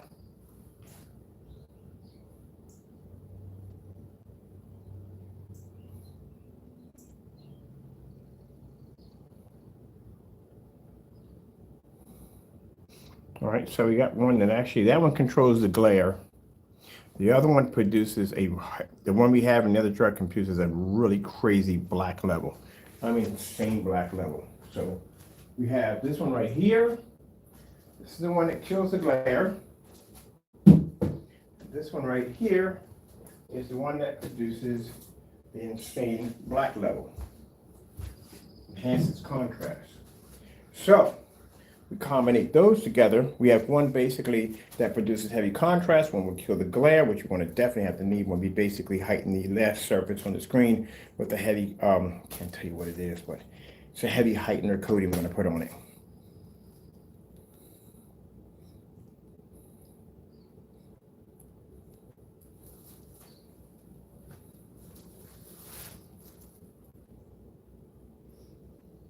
All right, let me get it there and blast the screen.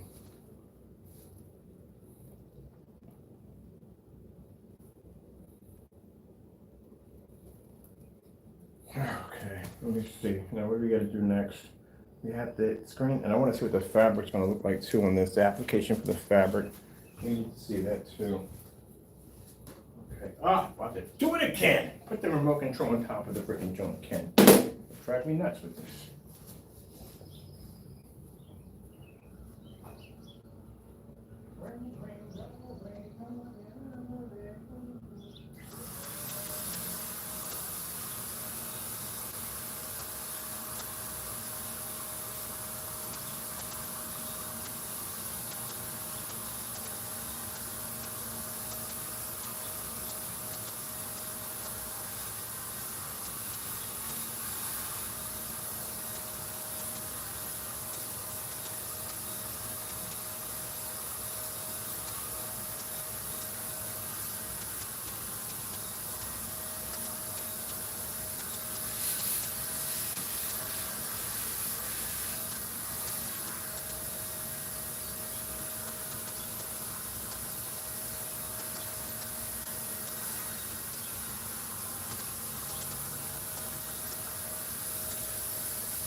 This stuff is going to be used for, I guess we figured it out. You can't say too much about it. I don't even know yet. I don't even know.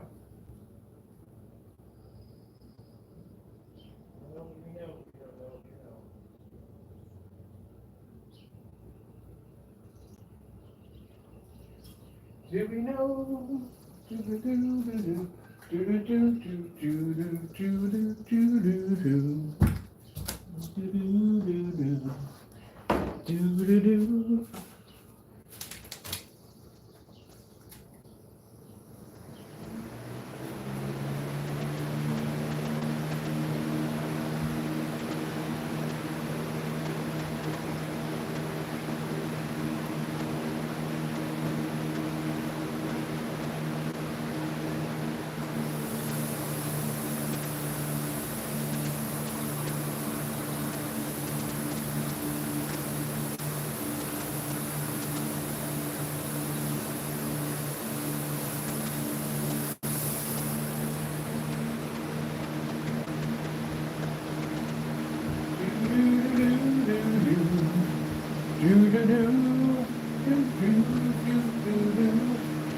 where are you?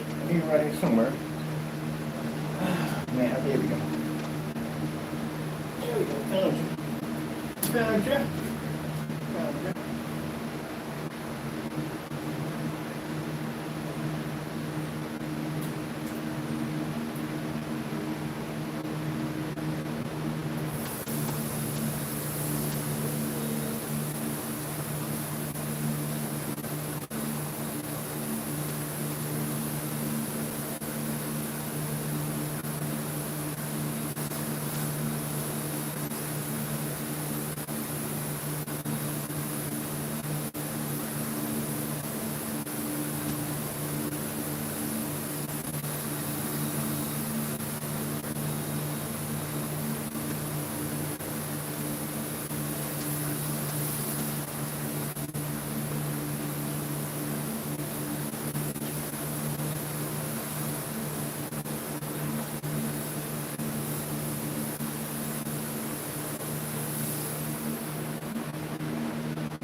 Doubled it.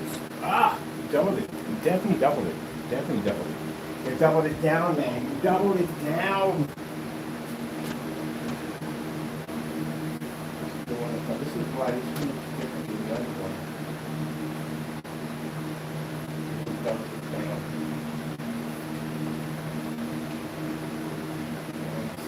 Yeah, I can work it. You doubled it down, man. You doubled it down.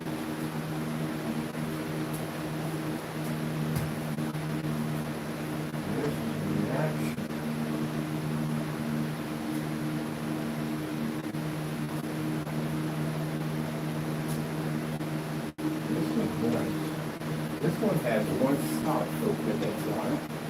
This one has two.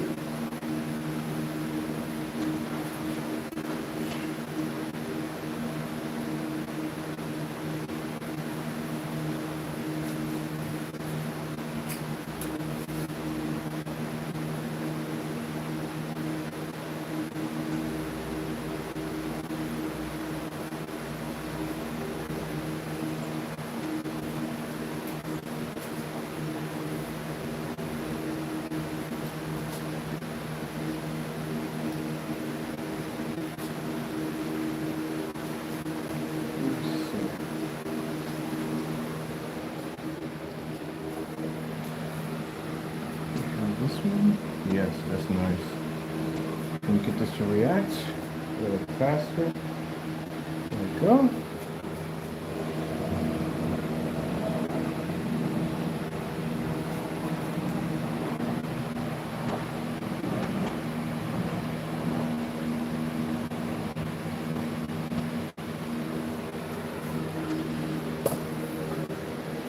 Now this one right here has two surfaces next to each other. This one has one. This is one across the screen. This is two. Two surfaces to combine together. One surface single by itself. What kind of bug are you at the end of the day? I'll have to kill you. Hope not.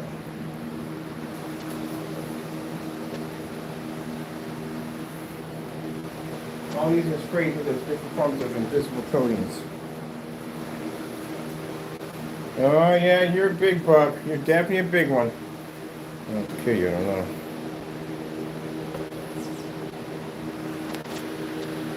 Now, most likely, if they're using this application, they're going to be using ultra short throw, because ultra short throw is going to reflect off the mirror, and that's not going to cause a lamp flare. This is going to cause a lamp flare. This is why you don't use, but people use those rear projection screens, the ones that are not black, like the ones we developed, they're done to kill that ambient light on the other end. We're coming from the lamp. Yeah, that's going to pierce you dead in the face. You're going to get all 52, boom, right in the face. That's why we make the screens black, so when it hits the screen, the image transfers through, not the lamp glare. This is micro mesh. Now, if you double it up, you get less of a transparent image that pushes through. That's one, this is two. See how the image is blocked by one? See, it's interesting. That's why you got to test at the end of the day. These people don't want to test. Can't figure anything new about your stuff because you don't test.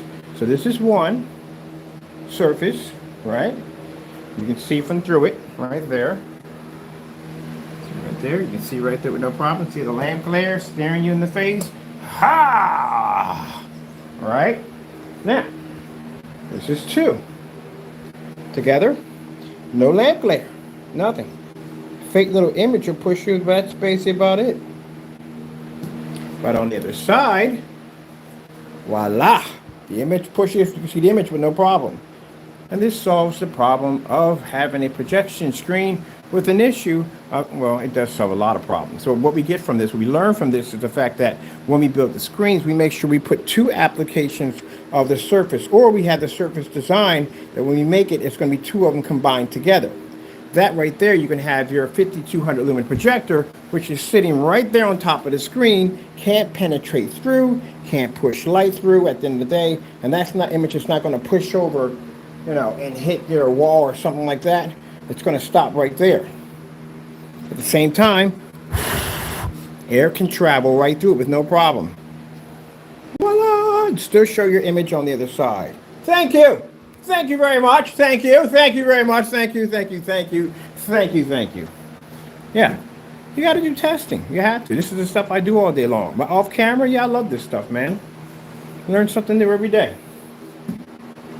So that's how you fix the problem. Basically, you want to have a big screen outside. You don't have to worry about the wind turning into a massive giant sail. You can make this boom, boom, boom every time the wind hits the back of it. Yeah, that's what you do. So all you got to do is get our coating technology right here, which will give you that beautiful image and pick up amazing white levels. Because without the coating, this is the same material we take and we drape over top the screens to show that they can't pick up white light. So without the coating, this screen can't receive or understand white light at the end of the day. It comes up dark and dirty. I'll show you a demonstration we did on the surface. I'll post it. We did the test. But yeah, that's what happens. So the coating we put on it allows the screen to accept and read white light, which gives you much brighter, vivid images that will come out dark and dirty. And if you want to build that projection screen, we can have it all day and wind can travel right through it back and forth with no problems. Well, then that's how you do it. But you want to make sure you put two applications on it. Now, if you want to make it front and rear, I don't know about that one. Guess you have to put ultra short throw. Ultra short throw is pretty much going to give you less lamp flare at the end of the day. I would go with the ultra short throw. Because remember, ultra short throws, they reflect off a mirror, and then they bounce back onto the screen. I hate that guy. I hate that guy. Come on, man. I am not a bad person than that. Just explain things, that's all. We just do things on another level, that's all.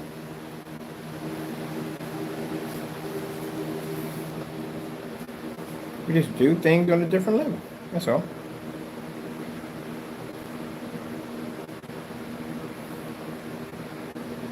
So we're going to build a bigger version of that screen. We're going to put two applications of the surface on it. We only code one. We're going to coat that surface with that technology, hang that up, use that outside, let wind pass back and forth through it all day long, and have a ball with that and show you how that's done. And then we're going to do another one, which is going to be a circle screen that's going to have one surface. We need that for basically a hologram application. So we need to be able to punch light to that bad because we're using 3D mapping on that one.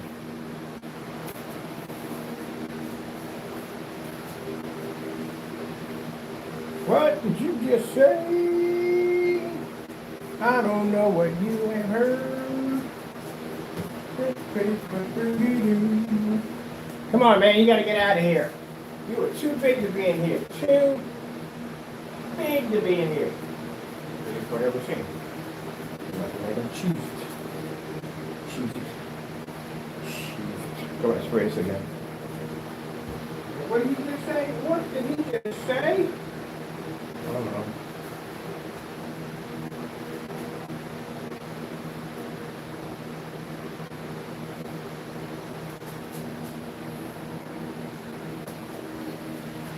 Do do do do do. Can we make a screen basically designed to light can pass through if it's dark? Yeah. Doing it right now for fun. It's another test surface. So this is the formula. If we make it, basically having the ability to have light transfer through it. The plexiglass, which actually will kill all the lamp glare. The darker we make this through, then I'm pretty cool it's going to be able to. I'll be back. What happened to you guys anyway? You guys here? Okay, you're good. Let's put some tropical fish up here. I want to look at this one. Let's give me a minute. So it's exotic tropical fish.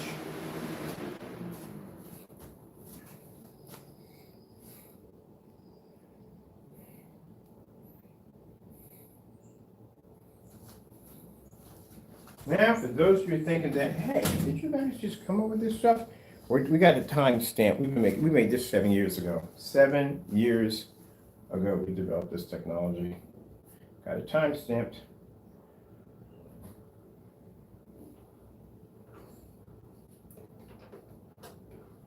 You're going the wrong way, bird.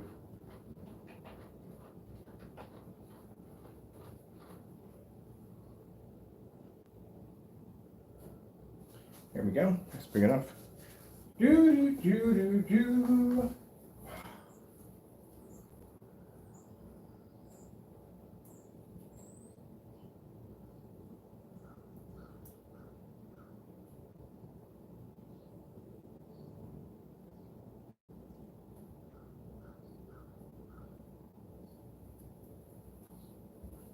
Well, it's absolutely perfect. Like it's not cold. And it's raining a little bit, but it's not raining. It's perfect. You're painting weather.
I think I'm probably gonna make these are all invisible 38s. Black Widow's gonna make an invisible gunmetal version of it. Yep. We're gonna be making one soon. Probably maybe let me see. We can make one tomorrow. We'll make one tomorrow. We'll make a gunmetal version of this tomorrow. Oh. Ooh.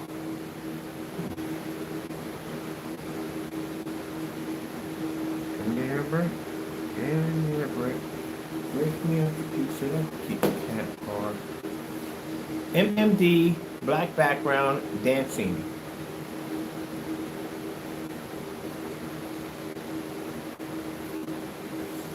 We gotta hook up the speakers for this one. Where are the speakers at? Seriously. Oh, they're over here.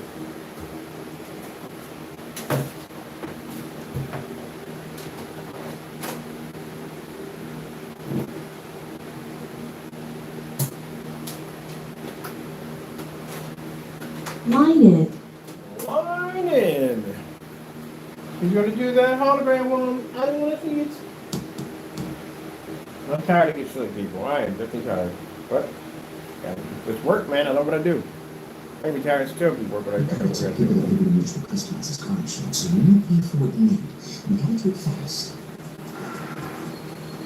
Woo! New personal record, Limu! Only pay for what you need. Liberty, liberty, liberty, liberty.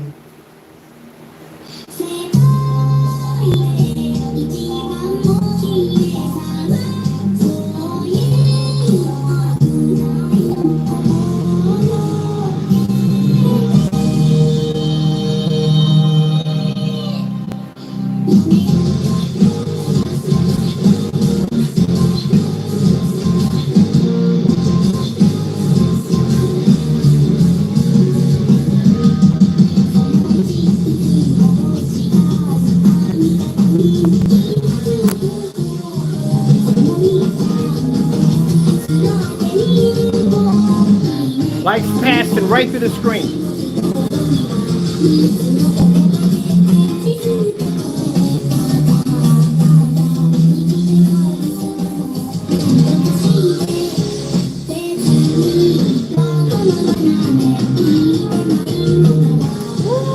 Tell me that technology sounds beautiful. That means light is passing to the screen back and forth, and it's not fading or washing out.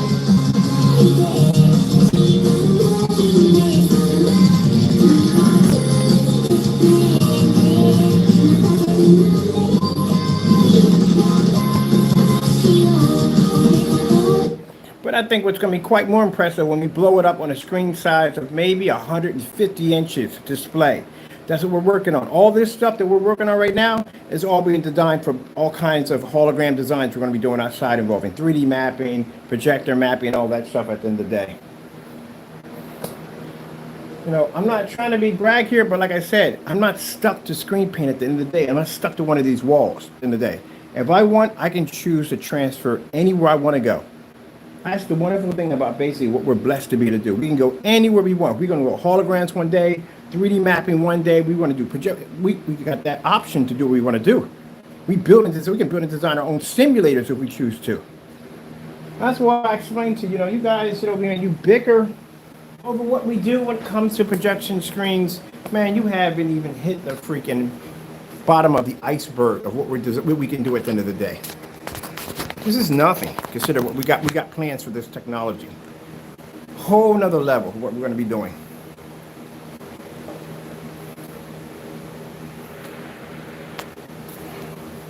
So like I said, we don't care at the end of the day.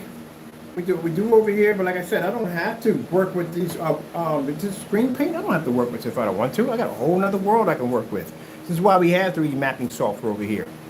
This is why we do all our demonstrations in the max out zone, because usually when people do these demonstrations, they're in dark environments because they have to, because the screen is going to have an issue transferring light back and forth to the screen.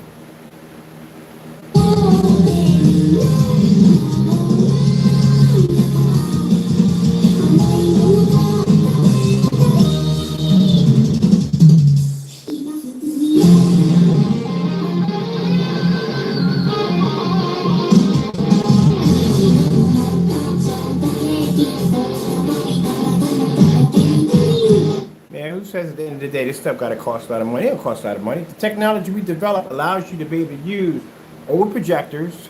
We use old projectors on 3D mapping. Right now, the 3D mapping equipment we have over there is supposed to be used on 1080p and 4K projectors. Yeah, right.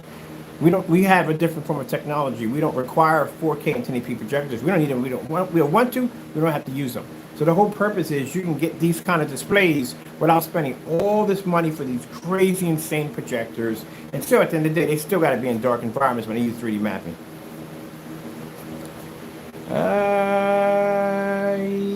Yeah, actually, this unit is actually designed to hold one of the 3D mapping applications, which I can actually bring right over here, connect it up, plug everything here, and we can run 3D mapping, boom, right through the screen right now, which we can, and I will, and I want to. I'm gonna bring my equipment over here.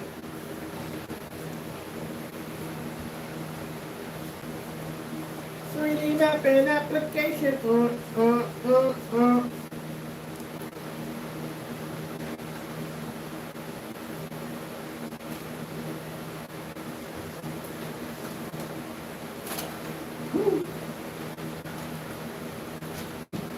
why I paid for this unit. Everybody, some people paid for the projectors. I was like, oh, heck no. I saw this unit for $1,000 and I'm paying for this. It'll turn any projector I want into 3D mapping. All I got to do is hook it up and we're good to go. Oops, that's about to lose you. Oh, please don't hit. That's all right, my camera. Like, don't camera.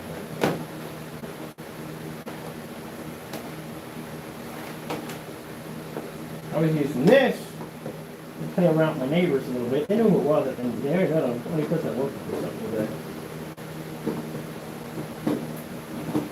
So that locks in place right there, the little box right there. And then we have the mapping equipment. We drop right here. Boom. I love what we get to do all day long. We can work with some pretty cool stuff. I was trying to get this unit right here. Lord blessed me to get the money to get it. Boom. He said, that's what you want? I said, yep, that's what I need, Lord. And boom, got it. Blessed me to get it. That's why we got it right here.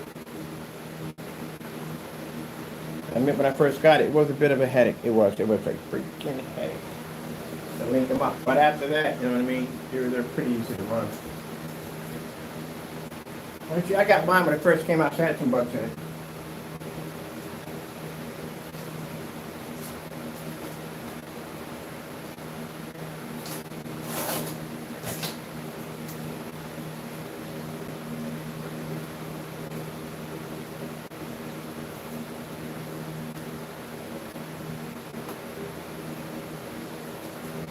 Yeah. I'm worried about what you're going to call. I got this freaking 3D hologram. I'm not building. The thing about it, I'm getting tired of building flat screens. I like building flat screens and all, but I'm going to start building screens with a more 3D dimension to them. Because that's what this stuff is designed for. Let's see. We can come out of this. We need to plug this into here. This is going to require a scan. We need to bring this unit here. Definitely over here like this. So this is definitely going to require the scan on this side. Why is everything on this side? On this side?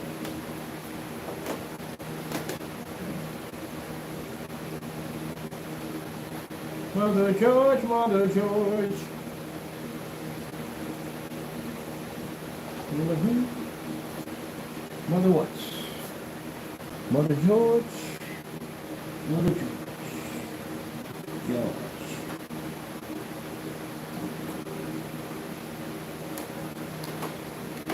Oh, be nice. Be nice. Alright, let me see. What we want to do. We got power to speed. Yeah, we are powered up. Alright, projector powered up. We're Gucci. Let me see. We should be some kind of readout on the screen or something. There we go. Boom. I know my readout had to be in there somewhere.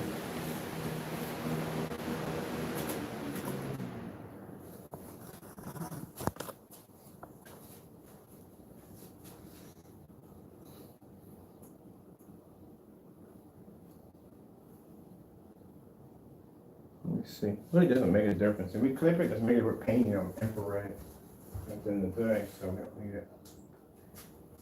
And we're going to paint on this too.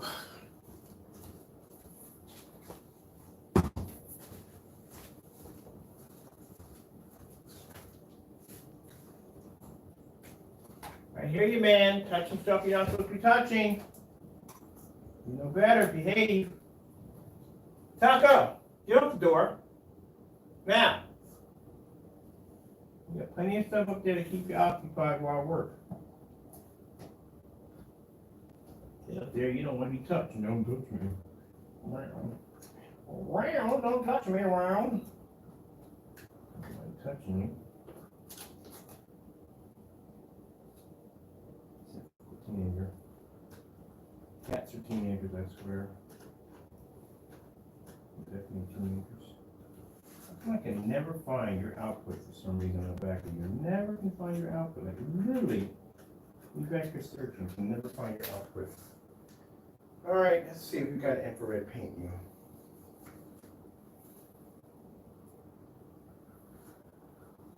We don't need all this crap at the end of it. We're done with this. Let me get rid of that. Let's go over and bring up my file on this one right here. Get you right here. Right, can't wait for the software to pop up.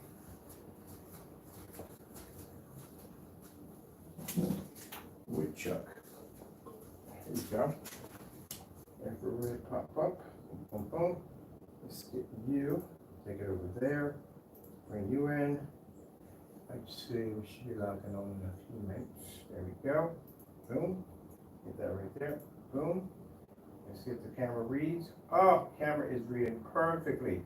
Thank you. And I can see myself in the shot. Woo! Woo! In the shot. All right, let me see. Man, how am I going to make it from there to there without being scanned? It's going to really disrupt. It shouldn't be disrupted at all, should it? I got time to get here before it scans, right? Oh, there we go. Made it in time. Scanning activated. Let's see. There we go. Scan, scan, scan, scan, scan, scan, scan. I can't wait to scan my neighbor's car, man. I'm gonna hit this sucker with this projector outside. Boom! Hit his car. I'm gonna light his tires on fire. Turn his tires into flames. Fire.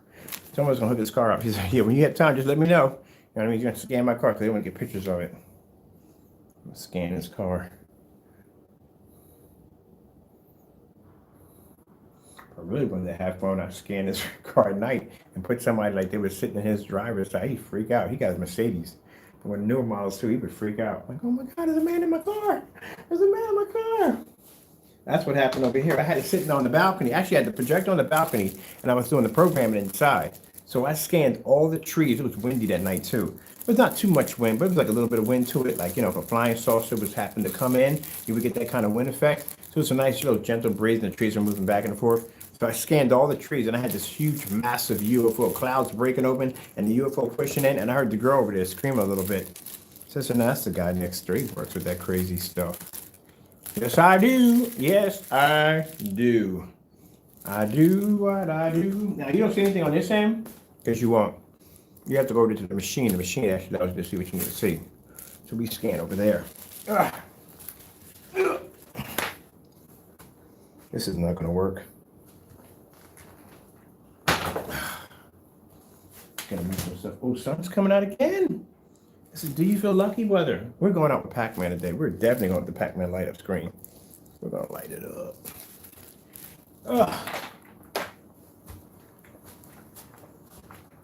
You spent the whole day with me. How dare you? Spent the whole day with me. The whole day. But I did enjoy our company together. I'm going to use that magic brush. Magic brush, ain't it a rush? Magic brush. Are we on the magic brush? No, we're in a full brush. With the magic brush. Oh, yes, this is going to make my job so much easier. Magic brush, work your magic. You're not wide enough for this thing. Come on. Boom, boom, boom, boom, boom, boom, boom, boom. Oh, Mother George, I'm too good to be true. I'll take this. I'll take this one, take a little bit of this. And we're going to nail the screen directly behind it, but we're definitely going to nail that. We need to bring it to the brush. Bring it to the brush. Brush. Nope, need to definitely take away from that. So my camera has to be a little bit crooked because I am way off in that one area. I'm actually pretty quite good there. All right.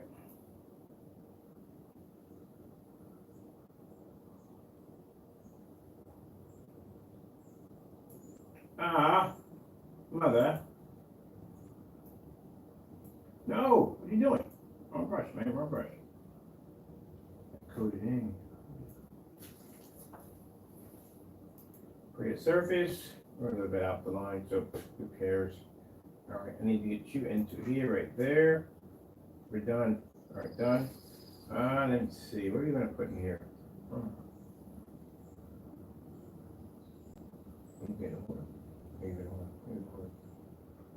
That picture going.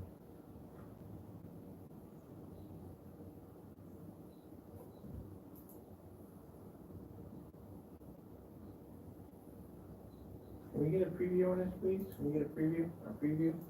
What would a preview look like on this?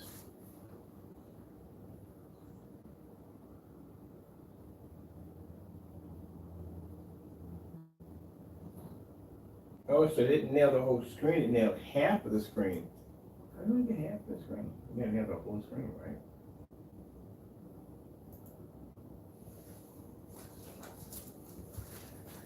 Oh, I gotta bring back the camera a little bit so we can basically hit it. We nailed half the screen. We need to nail the whole screen.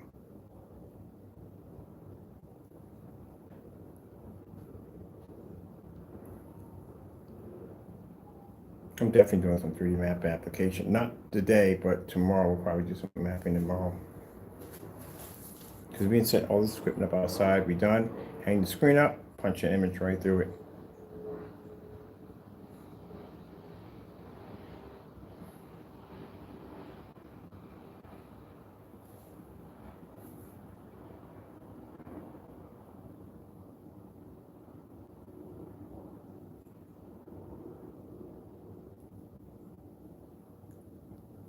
This works much better if you have a screen that can light can transfer through it.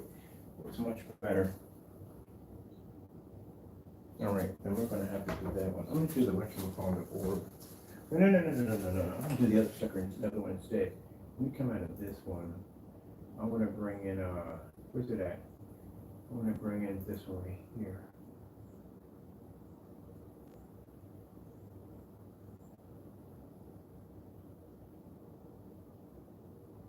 Where are you?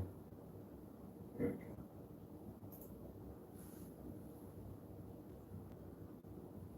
Oh, that looks crazy.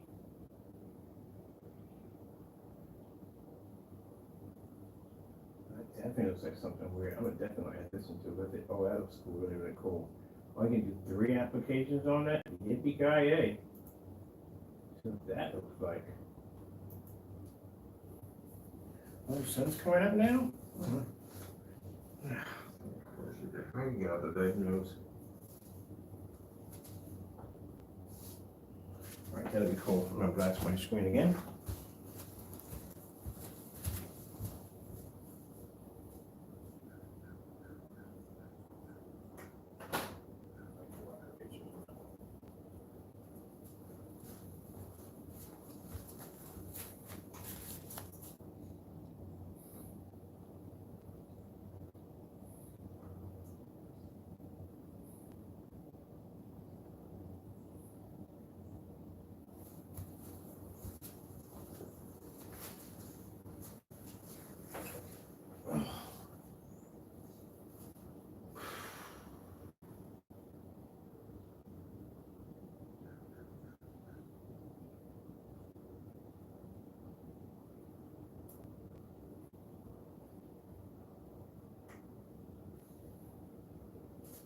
Three applications is a lot slower. Not much slower. Ooh, I came close to hitting you.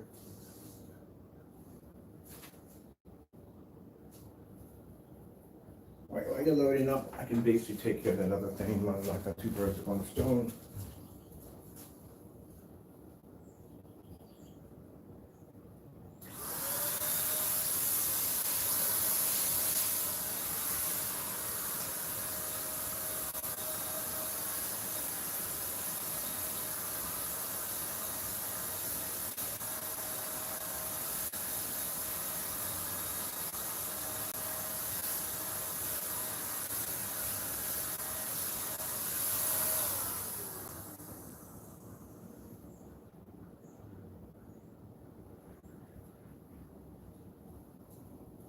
There we go.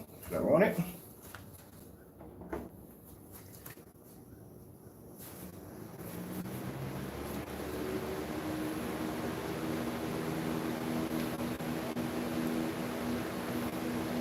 That's what I want for the portal. I want some kind of like static kind of transmission. That's what I want. That is perfect for the portal. Now I gotta copy down what the freak I just put in for that program. Let me see. Simply use the last one we used on that one. Use, I know I use that one.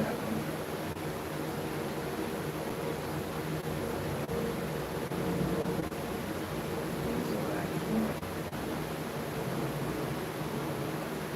Oh, the digital fade, digital fade. Okay. That's what it was, the digital fade. All right, that's the 3 combo to make that one right there. So we need to copy that down because that's how we get this effect right here. When we design our portal outside, our huge doorway, we'll be basically using this. I'm taking out the lights out. I'm taking out the lights out.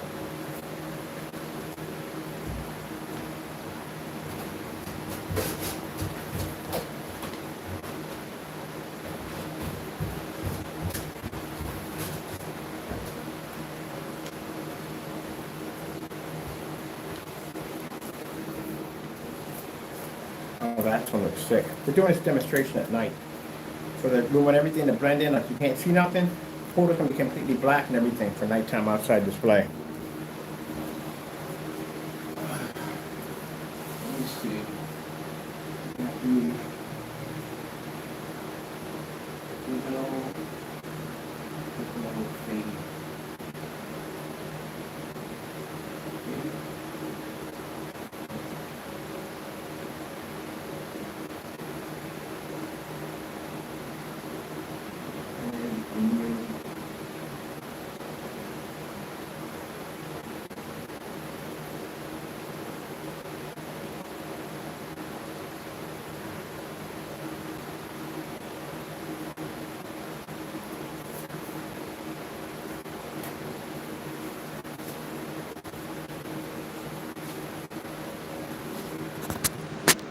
All right, so let's look at this and see what we got here. Oh, I forgot. We could only scan with the projector's hitting. I forgot. The projector would have to overlap the entire screen in order for us to be able to nail the whole thing. So I forgot that's what has to be done. So here we are from the back. That is freaking cool. But when we do the surface outside, when we make the portal is going to be different. We don't want light to be to transfer through. We want it to be with the lamp flare. We don't want it to push through. That's what we want. No lamp flare to push at all. We need the image to push through. We just don't need the lamp flare, which means we have to do it on plexiglass or some kind of plastic. That's why I'm testing the surface we have here right now. We're going to do that application. So we can't use this at all. The surface is completely going to have to be made out of the plexiglass surface, which I'm testing behind me right now. We need the image to push through. We don't need the lamp flare. So that's what we're doing now. Once that's dry, we'll display that, and we're done. Well, we're at this time right here, man. Whew. Well, at least you know exactly what Mr. Bird does in a day. So when people sit there and say, "Oh, we didn't do any work," yeah, right. I won't be done until I'm definitely getting done early today because I'm gaming today. I'm definitely gaming today. It's a lot of freaking work. A lot of freaking work. A lot of freaking work. A lot of work. A lot of work.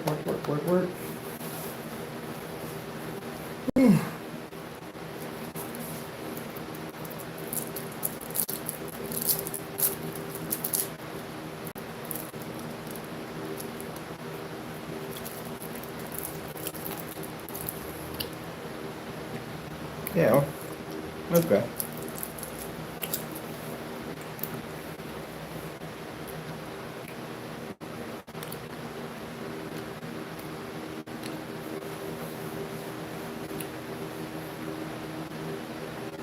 Let's see if I kick the screen a little bit.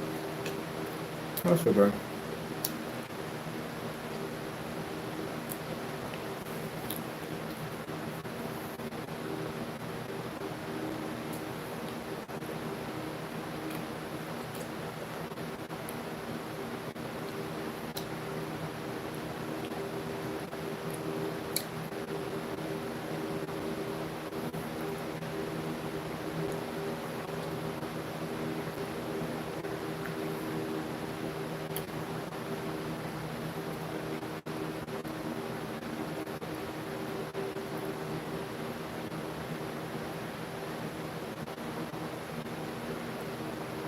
Sitting there waiting for my screen to dry behind me.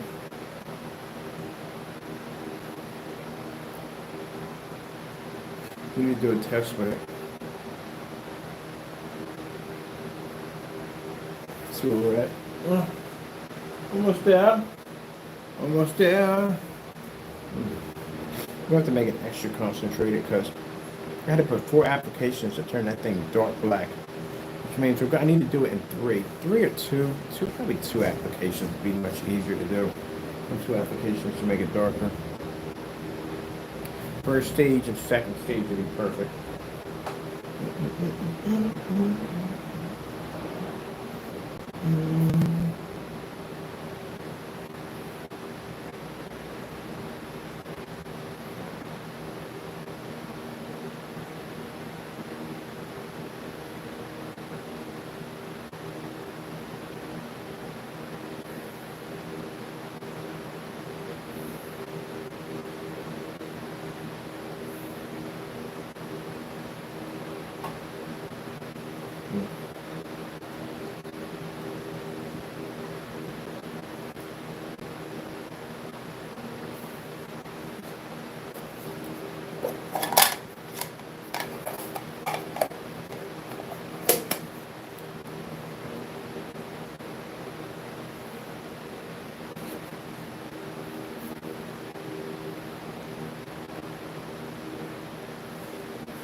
There we go. Upright.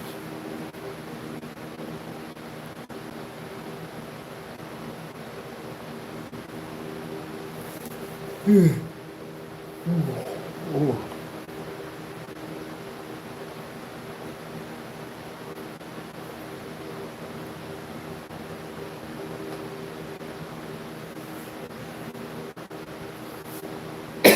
Guess we're done. There's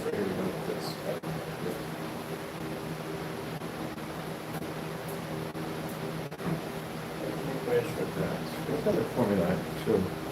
I had 2 of these formulas. How's this one? Oh, it's behind the back. I forgot. Holding that up.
This summer, dress to chill in Phonies by Skechers. Phonies are colorful, lightweight footwear for the whole family. It's gonna make ponies? That's crazy.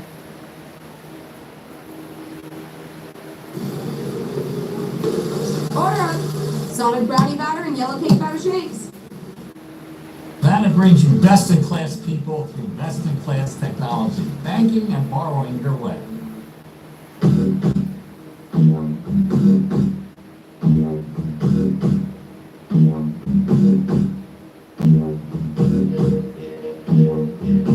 Alright, so I know I'm getting myself into. What's this?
No, can't do that.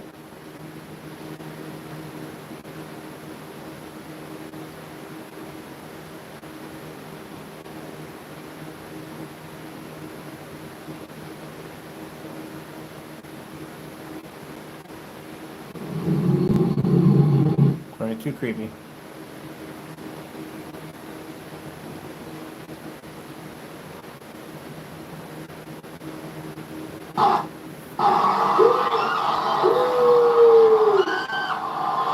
Nope. Visual effects.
freaking cool. I like that. More testing, more testing, more testing, more testing, more testing. Oh, that's fantastic. Let me hit you, not. Oh. All right.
Change the base.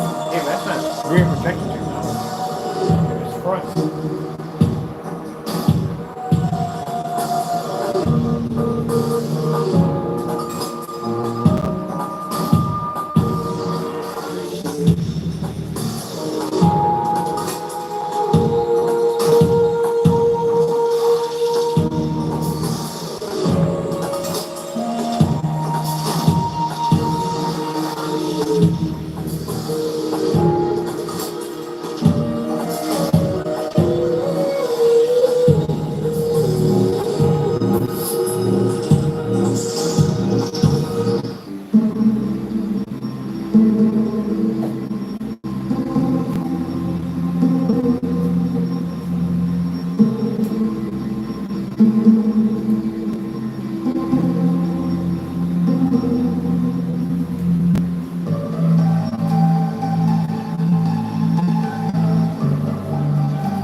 No damage. This stuff is designed to take punishment.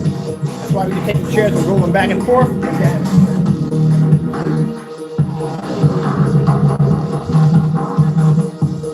Oh,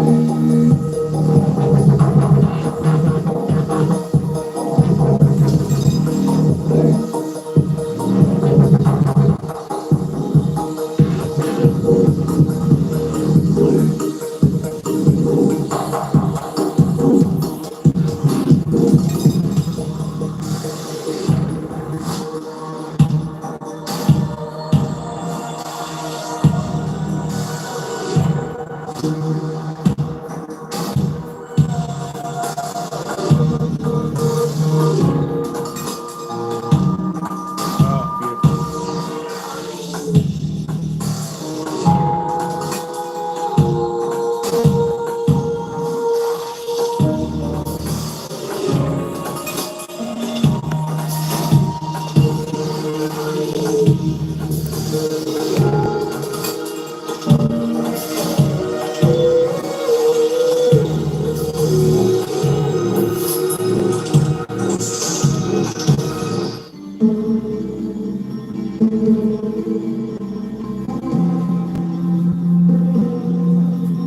Who's over again?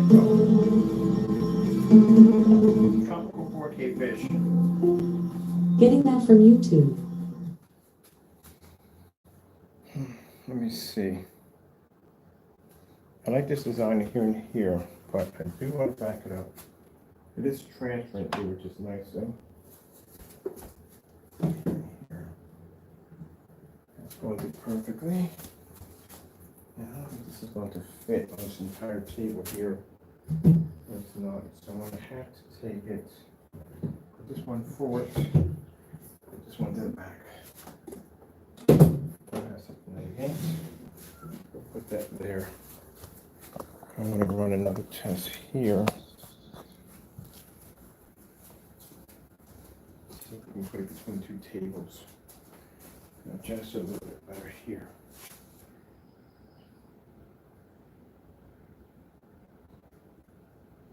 That's perfect. All right, let me see what we got to do here. Let me bring it up a little bit more.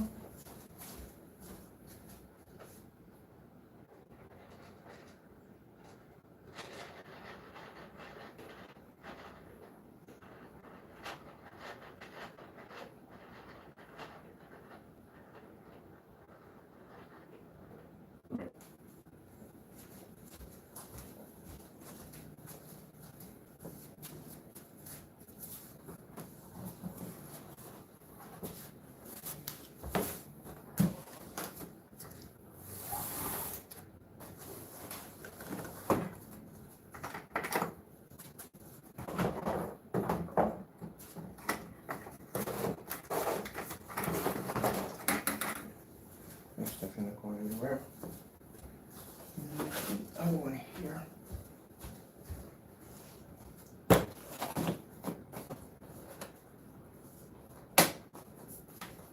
There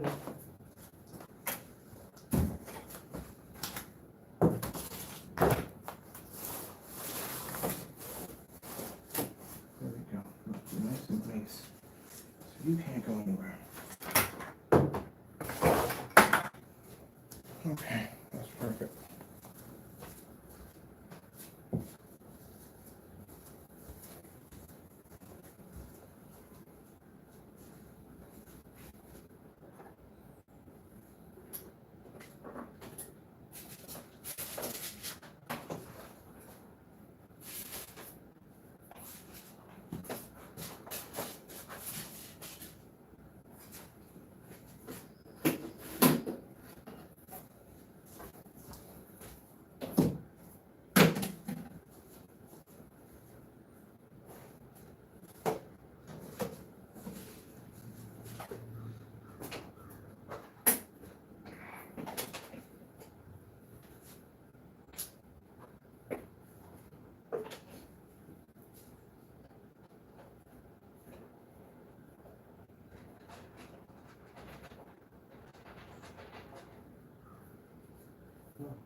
Adjust. Just a little bit. You're definitely too close. Okay, let's see. That's perfect, but too close. I'm gonna get you one from there.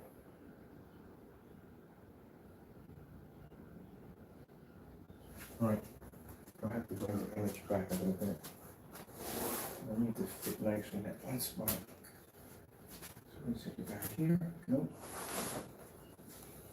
So we need to test and see if it's transferring through perfectly. That'd be perfect. Let's lock it right here.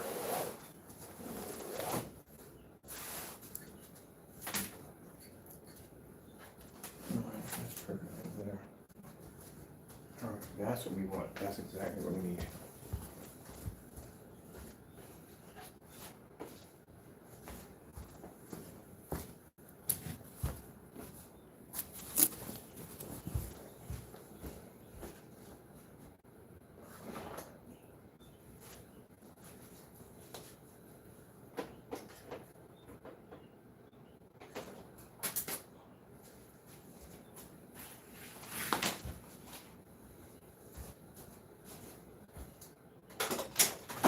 Whoa, Jack. What's coming up with that one all together? All right, so this would be under this coating right here. So that's working perfectly fine. That's it right there. Have it on record. This is going to be an extremely long video, but like I said, all this testing is required when you're working with this kind of stuff every day. You have to make sure it's doing exactly what you need it to do, because if it doesn't, you're gonna have some problems. And this is when dealing with companies at the end of the day. I want to make sure that the formula is working perfectly. So we have to do all this testing, just to make sure everything is running smoothly and we're not going to have any problems. Okay, that's running good. We need to go a little higher up. Can we go higher up? We can go higher up. Okay, perfect. Let's bring it a little bit over there and there.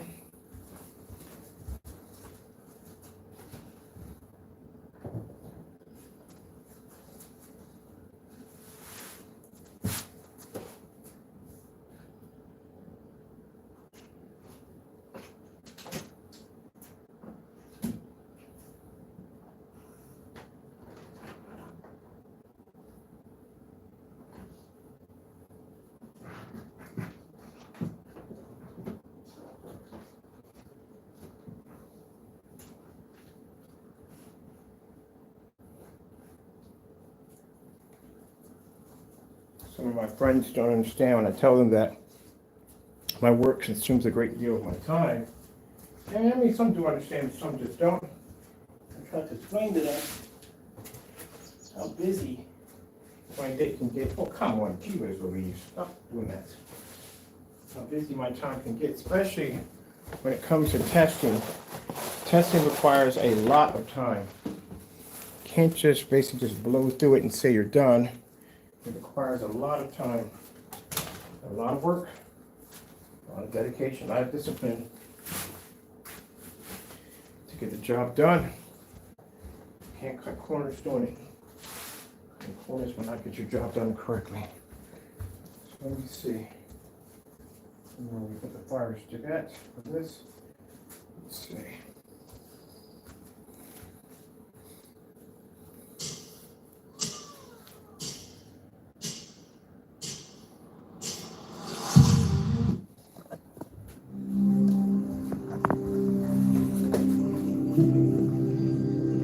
Your testing, you do your work correctly, you get a chance to see the fruits of your labor come to life.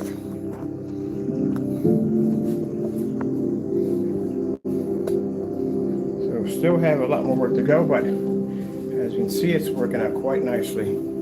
So I put two applications on this surface right here. We put the first test we did, first stage, and we put another first stage on here to see what the reaction would be.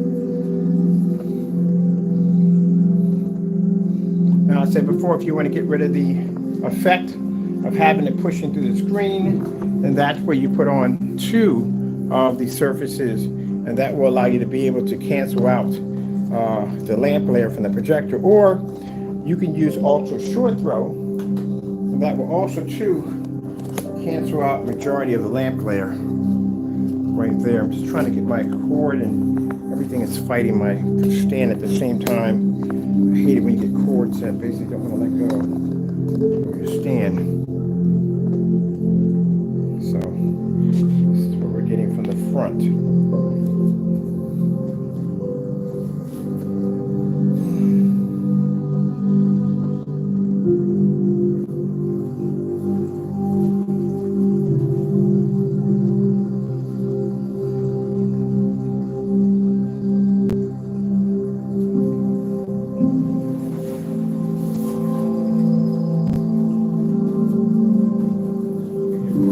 So that's the back. This is what we get from the front.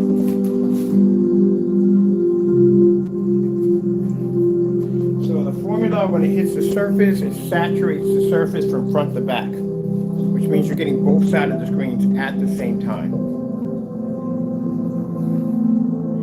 Unlike the other formulas we developed, you only get one side of the screen. This actually transfers to both of them. That's why you can see the image on the opposite side with no problem, because it's actually transferring through.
Outer Space 4K. Getting that from YouTube.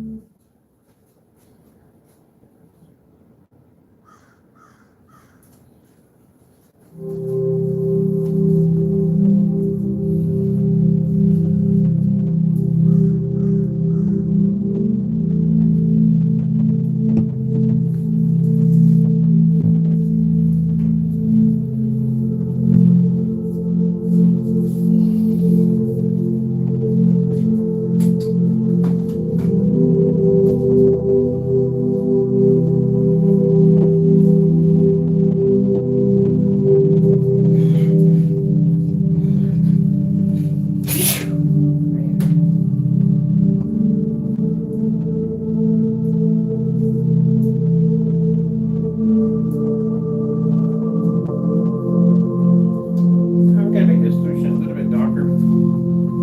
That's basically about it.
Okay. That's it. I am officially done for the day. Whew. Man, that's a lot of work. A lot of testing, a lot of work. So this is usually what I have to go through in a day for testing a product out. Whether it be multiple products or one product, there's a lot of testing involved, a lot of different surfaces have to be coated on. See how it's going to react here, how it's going to react there. It's a lot of work. But I hope you enjoyed the demonstration. I'm about to have some me time because I need it badly. And I'm going to relax the rest of the day.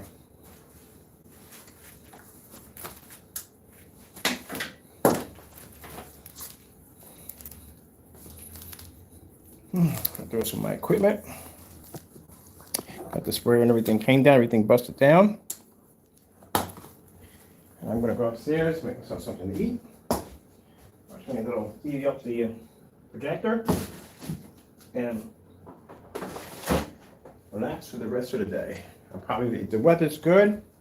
If we get some good weather, the weather doesn't, we don't get a lot of rain. I'll probably be out with the motorized projection screen because I had to do some demonstrations on there for another platform, so I'll be out there doing this also.